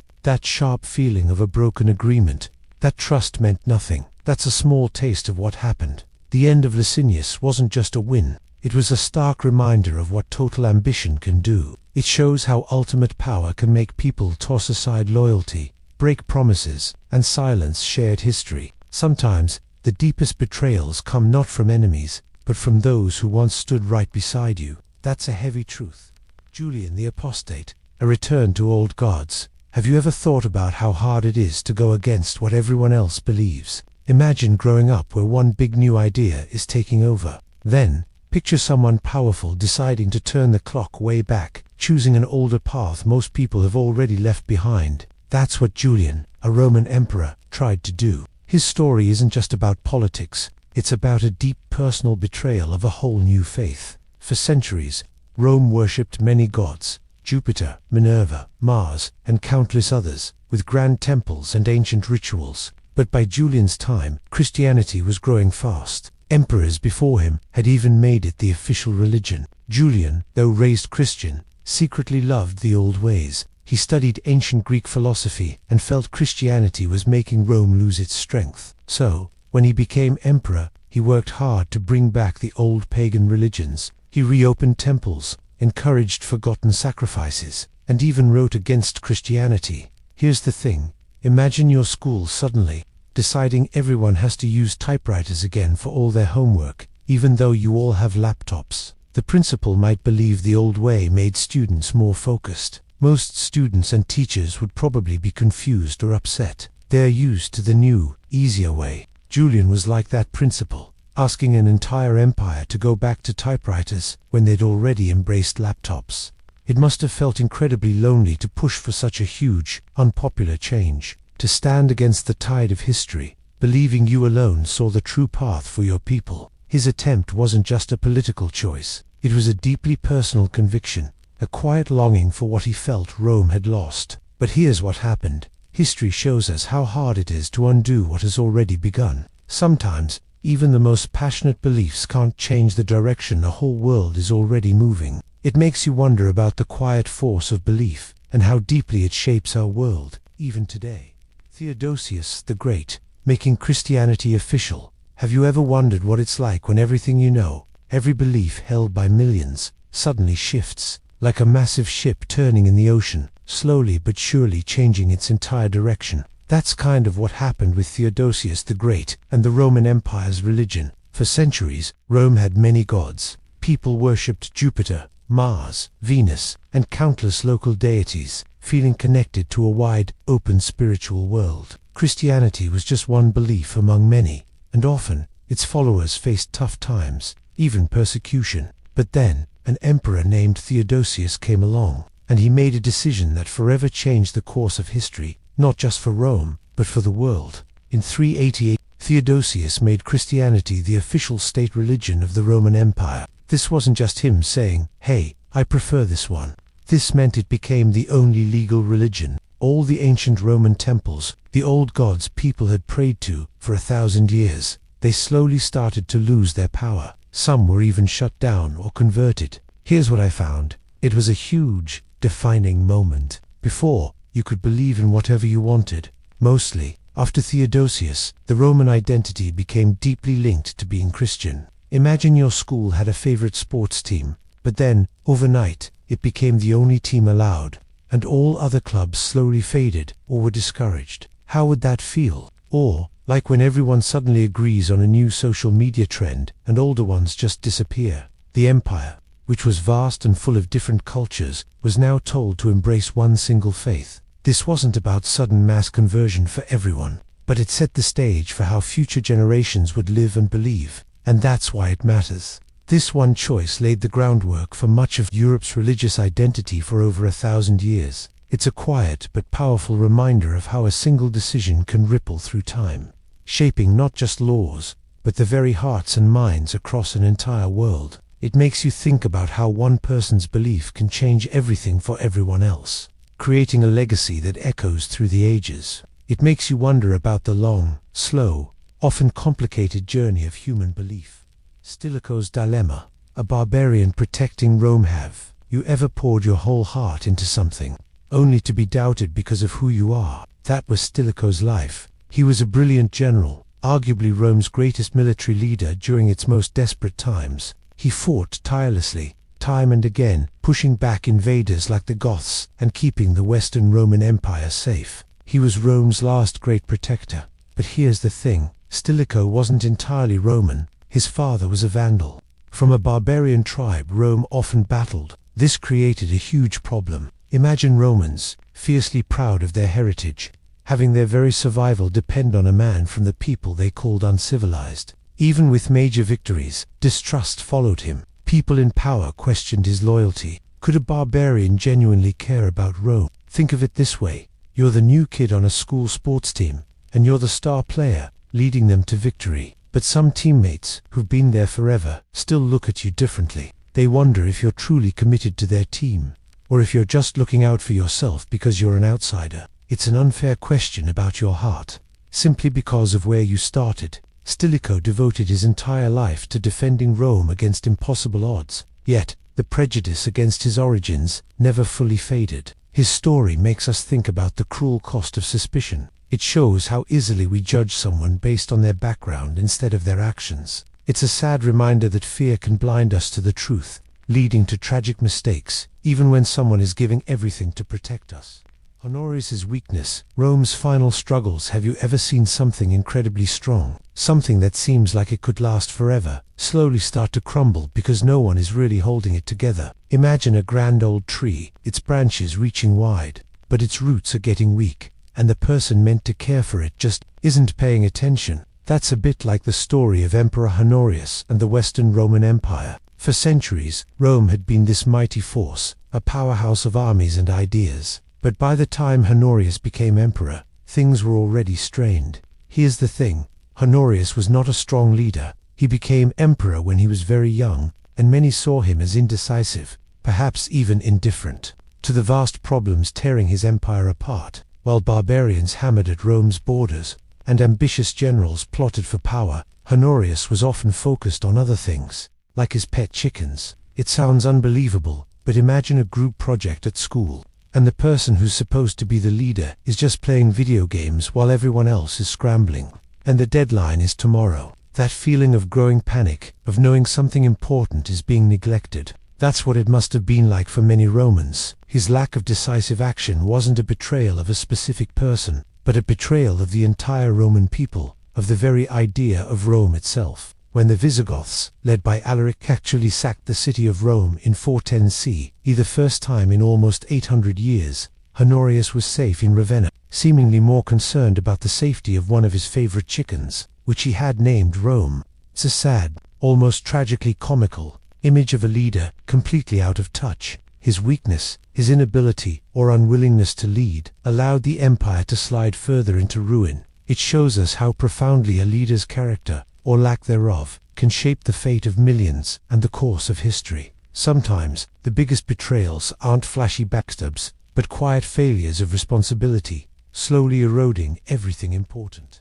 Galla Placidia, a princess's dangerous life. Have you ever felt like you're caught in the middle of a huge argument, and everyone expects you to pick a side, but you just want to be yourself? Imagine that feeling, but on a massive scale, where your life, and even the fate of an empire, hangs in the balance. That was Galla Placidia's world. She was a Roman princess, born into immense power, but her life was a constant, dangerous dance. Here's the thing about Roman politics back then. Loyalty was like sand in your hand, always slipping away. Emperors rose and fell quickly, and powerful generals fought each other for control. And Galla, she was the daughter of an emperor, sister to another. This meant she was incredibly valuable, but not in a good way. She wasn't cherished for who she was, but for what she represented. She was a prize to be captured, a pawn to be married off, a hostage to bargain with. It must have felt like living inside a beautifully decorated cage, always on display, but never truly free.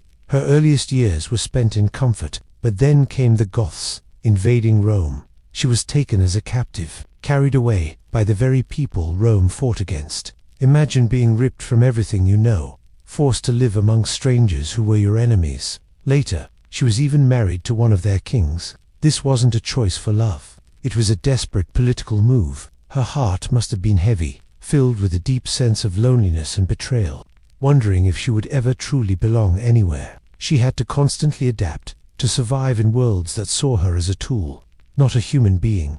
This can help you understand how even those at the very top can feel incredibly vulnerable, like a precious, fragile vase that's constantly being moved from shelf to shelf, always at risk of being dropped. Her story isn't just about ancient history, it's about the heavy cost of power, and how sometimes the safest place might not be in a palace at all, but in the quiet strength of your own spirit, trying to stay whole amidst the chaos.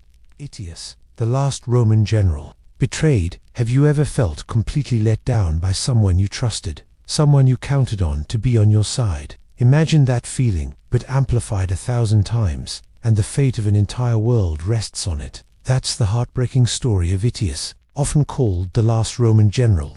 For many years, he was the strong shield of the Western Roman Empire, standing firm against terrifying invaders like Attila the Hun. He wasn't just skilled, he was the primary reason Rome managed to survive as long as it did in its final fading years. He consistently found a way, even when hope seemed lost. But here's what makes his story so tragic. Ides didn't fall to an enemy on the battlefield, bravely fighting. Instead, he was betrayed by his own emperor, Valentinian III.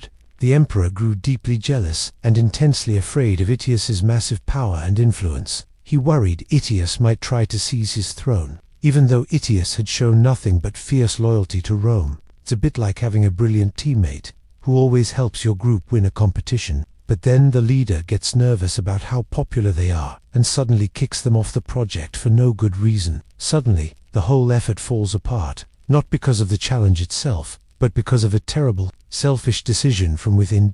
So, one fateful day, while Ides was visiting the emperor's court, Valentinian III, with some guards, attacked and killed him personally. Just like that, Rome lost its greatest protector, its last real hope. This wasn't just a general dying, it was like a dagger plunged into the very heart of what little strength Rome had left. Without Ides, the empire quickly crumbled, falling completely just 23 years later. It truly makes you wonder how much fear and deep mistrust, even among those meant to be allies, can utterly destroy everything good, leaving behind only profound regret and an unbearable sense of what could have been. Valentinian III, a jealous emperor's folly. Have you ever seen someone so good at something, like an athlete or an artist, that it made another person feel small or even angry? And what if that feeling of jealousy, that deep resentment, made them do something truly terrible, something they knew was wrong? This is a story about Valentinian III, a Roman emperor who let jealousy blind him completely. He had a general named Ides, an incredible leader, probably the best Rome had. Ides was like the ultimate protector, always there, pushing back invaders and keeping the empire safe when everyone else thought it would crumble. He was smart, brave, and loved by his soldiers and the people. But sometimes when someone else shines so brightly, it makes a less confident person feel really threatened. That's exactly what happened with Valentinian. Instead of seeing Ides as his strongest ally, his shield against danger, the emperor started to see him as a rival. It was like a team captain getting furious at their best player for scoring too many points,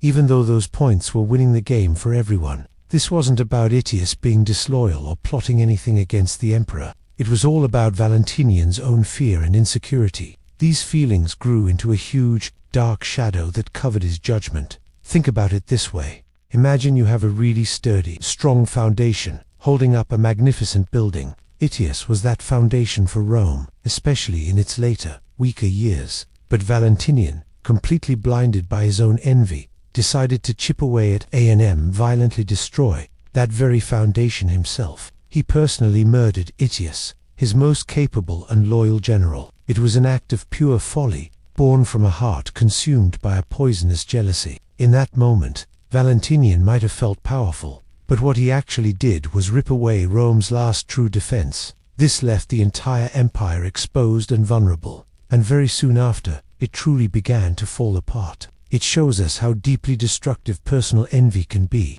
not just to the one who feels it, but to everything they are meant to protect. It's a quiet poison that can rot away even the strongest structures from the inside. Ricimer, the kingmaker who never wore a crown.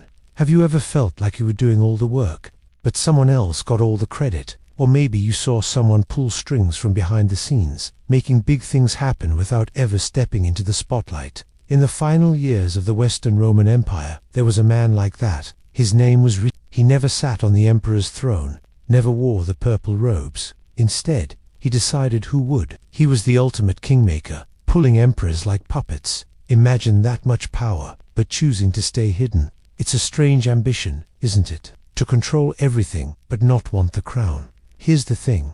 Ricimer was a powerful general. He saw the empire crumbling, emperors coming and going, often weak. He realized that if he controlled the army, he controlled everything. He didn't want the messy job of being emperor, with its public demands. He preferred to be the power behind the throne. He would put a new emperor in place. If that emperor didn't listen, Ricimer would remove him and choose another. 4 different emperors felt his hand, and 3 lost their lives crossing him. Think of it like a video game where you're the player. You controlled the boss character, making all the decisions, winning the levels, but the character on the screen gets the glory. Or, it's like a play director. The director makes the choices, who acts, what they say, but the audience only sees the actors. Ricimer was like that director, unseen but totally in charge. It makes you wonder, doesn't it? What drives someone to seek control without fame? Maybe it was safer in the shadows, away from direct threats. Or perhaps it was a deeper power he craved, to shape destinies without needing the heavy crown himself. It reminds us that true influence can often be found in quiet corners, where the real strings are pulled, and betrayals begin not with a loud shout, but a whisper behind the curtain. Odoacer, ending the Western Empire quietly. Have you ever thought about how something huge, something that felt like it would last forever, might actually end? Not with a bang, but with a whisper. That's what happened with the Western Roman Empire and a man named Odoacer. For centuries, Rome was this giant, powerful thing. But by the late 400s, it was like a really old building, crumbling inside. Emperors were often just kids, controlled by powerful generals. Odoacer, a general who wasn't Roman, held the real power. In 476 AD, the last teenage emperor was Romulus Augustulus. He was just a symbol, not a true ruler. Odoacer didn't betray him with murder or war. Instead, he simply took his crown away. He sent Romulus Augustulus into retirement, with a pension to live peacefully. Odoacer didn't crown himself. He sent the imperial symbols back to the Eastern Roman Empire. Basically, he said, no Western emperor needed. It was a quiet, almost respectful end. No dramatic stab in the back, just a gentle push off the stage. It's a bit like having a favorite old video game console. It worked perfectly for years, but over time, it lagged. Some games wouldn't load. New systems arrived. One day, you don't even bother turning it on. No big ceremony, no dramatic smash. You just put it away, and it quietly becomes a memory. Its reign is over. So, the end of an empire, this huge historical moment, wasn't a loud, angry shout. It was a calm, almost sad sigh. It shows that sometimes, the biggest changes happen not with a bang, but with a silent understanding that a chapter has simply closed. That quiet fading feels even heavier, a deep sadness for something truly great that just slipped away. The Senate sphere, always watching, always plotting. Have you ever felt like someone was always watching you, waiting for you to mess up? Imagine living like that every single day. That's a bit like being a powerful senator in ancient Rome. The Senate was supposed to be a place of wise leaders, but it was often a snake pit of suspicion. Every gaze held a hidden meaning. Every whispered conversation could be a plot. Here's the thing, power was everything in Rome. If you had it, others desperately wanted it. If you lost it, you could lose your life, your family's future, everything. So, people became obsessed with protecting what was theirs. They watched rivals like hawks, looking for weaknesses. They listened for any sign of disloyalty. This wasn't just about hatred, it was about survival. The whole system bred a deep, chilling paranoia. People were constantly asking, who can I truly trust? And often, the answer was a terrifying no one. Think about a big group project at school. Everyone wants to do well, but maybe someone else wants to shine brighter, or isn't pulling their weight. You watch each other, right? You see who's doing what, who's talking to whom. Now imagine if failing that project meant you lost everything, and winning meant making someone else look bad, or even getting them removed from the group. That intense pressure, that constant threat, turned Roman politics into a never-ending game of observation and quiet strategy. It's a heavy thought, isn't it? To live where friendship could quickly turn to betrayal, where a smile might hide a knife. This constant fear, this habit of always watching and plotting, didn't just hurt individuals. It slowly ate away at the trust that held society together. It reminds us how deeply fear can twist human hearts, making people choose self-preservation over kindness, often leading to tragic ends. The people's anger, when loyalty ran out. Have you ever felt truly let down by someone you trusted deeply? Someone you believed in, only to find their promises were just empty words? Imagine that feeling, but for an entire city. For Rome, the people's loyalty was like a strong, ancient wall. They believed in their leaders, their soldiers, their senators. They expected honesty and a devotion to the Republic. They felt a sense of pride, knowing their leaders would put Rome first. But here's the thing, even the strongest walls can crack. When a Roman leader, who swore an oath to serve the people, suddenly put their own power, their family's wealth, or personal glory first, it wasn't just a political mistake. It felt like a stab to the heart of the city itself. It was a betrayal that went deeper than laws. It broke the unspoken agreement. We trust you. You will protect us and our way of life. The Romans had a strong sense of duty, of pietous loyalty to family, state, and gods. When a leader shattered that, they shattered something sacred. Think about your favorite sports team. What if the captain, someone you admire and trust to lead, suddenly left for the rival team, not for a better game, but just for more money or fame? And they didn't even care about the team they left behind or the fans who cheered them on. That hollow, sick feeling, multiply that by thousands of people. That's how it felt in Rome when loyalty ran out. The people watched their leaders scheme, lie, and grab power for themselves. They saw laws twisted, justice ignored, and promises forgotten. The deep emotional wound wasn't just about what they lost, but about what they had believed in. Hope began to die. It wasn't just anger, it was a profound sadness, a bitter realization that the world they thought they knew was falling apart. And so the quiet murmur of disappointment would turn into a roar. The people's anger wasn't just noise, it was the sound of a broken heart demanding to be heard. It reminds us that even after thousands of years, what people truly seek from their leaders isn't just power or grand victories, but a simple, honest respect for their trust. They want to believe that the people leading them truly care.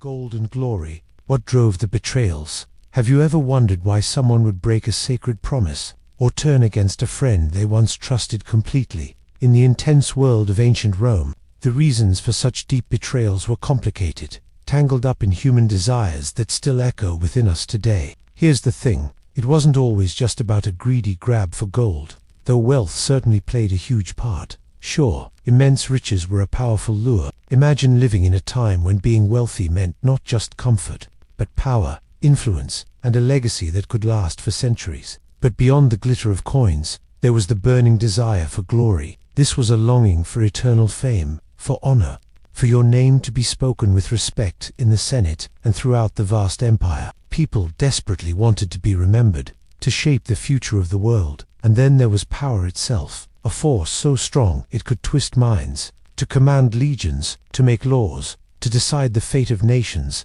That kind of influence was intoxicating. Sometimes, people betrayed others not just to gain more power, but out of a deep, chilling fear of losing what they already had, or of being betrayed first. They acted from desperation, seeing no other path. Think about it like this. Imagine you're playing a competitive game, and you desperately want to win. You've worked hard, but then you see an easier path, one that might involve bending the rules, or letting someone else take the fall so you can look better. That little voice, tempting you to take the quick, dishonest route to victory, is a tiny echo of the immense pressures and temptations that weighed on Roman leaders. For them, though the stakes were often life and death, not just winning a game. So, these infamous betrayals weren't simply acts of pure evil. They were often born from a complex, agonizing mix of ambition, a powerful hunger for a better, more secure life, and sometimes, a cold, gripping fear. It reminds us that even when people seem powerful, they often carry heavy burdens, making choices that echo through history, showing the difficult struggle between what's right and what we deeply desire within the human heart. The price of power. No friendships lasted. Have you ever wondered what could make someone turn their back on their closest friend? What force could be so strong it makes loyalty vanish like smoke in the wind? In the fierce world of Roman politics, that force was power itself. It wasn't just a goal, it was an obsession, a fire that burned away everything else, especially the bonds between people. Picture Rome, a place where senators and emperors held immense sway. Many started their rise with allies, people they trusted, friends who helped them climb. But the higher they went, the thinner the air became, and the more dangerous their footing. The desire to be the one, to have ultimate control, often poisoned these relationships. Friendships, even those forged over years, could become brittle. They'd crack under the weight of ambition, then shatter, leaving behind only rivals and enemies. It stopped being about shared goals and became about individual survival at any cost. Here's the thing. Imagine you and your best friend are both running for student council president. You've always supported each other. But as the election gets closer and the stakes feel higher, maybe one of you hears a rumor or sees a chance to gain an advantage. You might start to wonder if your friend is really on your side or if they're just another competitor. That pressure, that temptation to put yourself first, can make things feel really cold. In Roman politics, this wasn't just about an election. It was about control of an empire. If someone else was rising, they might be seen not as a friend, but as a potential threat to your own position, your life, or your family's future. So, old alliances often broke apart. Friends became targets. It's a sad reflection, isn't it? To reach for such great heights, only to find yourself standing alone at the top. Having sacrificed the very human connections that make life meaningful, it leaves you wondering if such a lonely victory is truly worth the price. The price of power. No friendships lasted. Have you ever wondered what could make someone turn their back on their closest friend? What force could be so strong it makes loyalty vanish like smoke in the wind? In the fierce world of Roman politics, that force was power itself. It wasn't just a goal, it was an obsession, a fire that burned away everything else. Especially the bonds between people. Picture Rome, a place where senators and emperors held immense sway. Many started their rise with allies, people they trusted, friends who helped them climb. But the higher they went, the thinner the air became, and the more dangerous their footing. The desire to be the one, to have ultimate control, often poisoned these relationships. Friendships, even those forged over years, could become brittle. They'd crack under the weight of ambition, then shatter, leaving behind only rivals and enemies. It stopped being about shared goals and became about individual survival at any cost. Here's the thing. Imagine you and your best friend are both running for student council president. You've always supported each other. But as the election gets closer and the stakes feel higher, maybe one of you hears a rumor or sees a chance to gain an advantage. You might start to wonder if your friend is really on your side or if they're just another competitor. That pressure, that temptation to put yourself first, can make things feel really cold. In Roman politics, this wasn't just about an election. It was about control of an empire. If someone else was rising, they might be seen not as a friend, but as a potential threat to your own position, your life, or your family's future. So, old alliances often broke apart. Friends became targets. It's a sad reflection, isn't it? To reach for such great heights, only to find yourself standing alone at the top, having sacrificed the very human connections that make life meaningful. It leaves you wondering if such a lonely victory is truly worth the price. The price of power.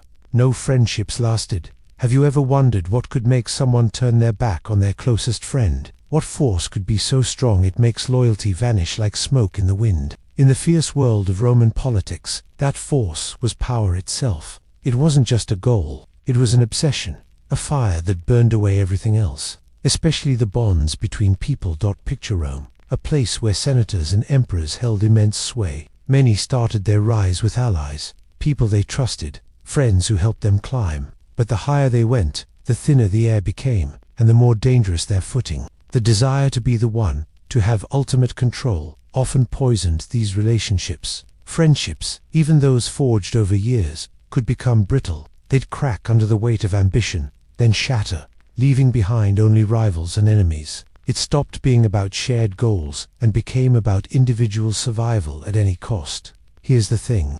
Imagine you and your best friend are both running for student council president. You've always supported each other. But as the election gets closer and the stakes feel higher, maybe one of you hears a rumor or sees a chance to gain an advantage. You might start to wonder if your friend is really on your side or if they're just another competitor. That pressure, that temptation to put yourself first, can make things feel really cold. In Roman politics, this wasn't just about an election. It was about control of an empire. If someone else was rising, they might be seen not as a friend, but as a potential threat to your own position, your life, or your family's future. So, old alliances often broke apart. Friends became targets. It's a sad reflection, isn't it? To reach for such great heights, only to find yourself standing alone at the top, having sacrificed the very human connections that make life meaningful. It leaves you wondering if such a lonely victory is truly worth the price.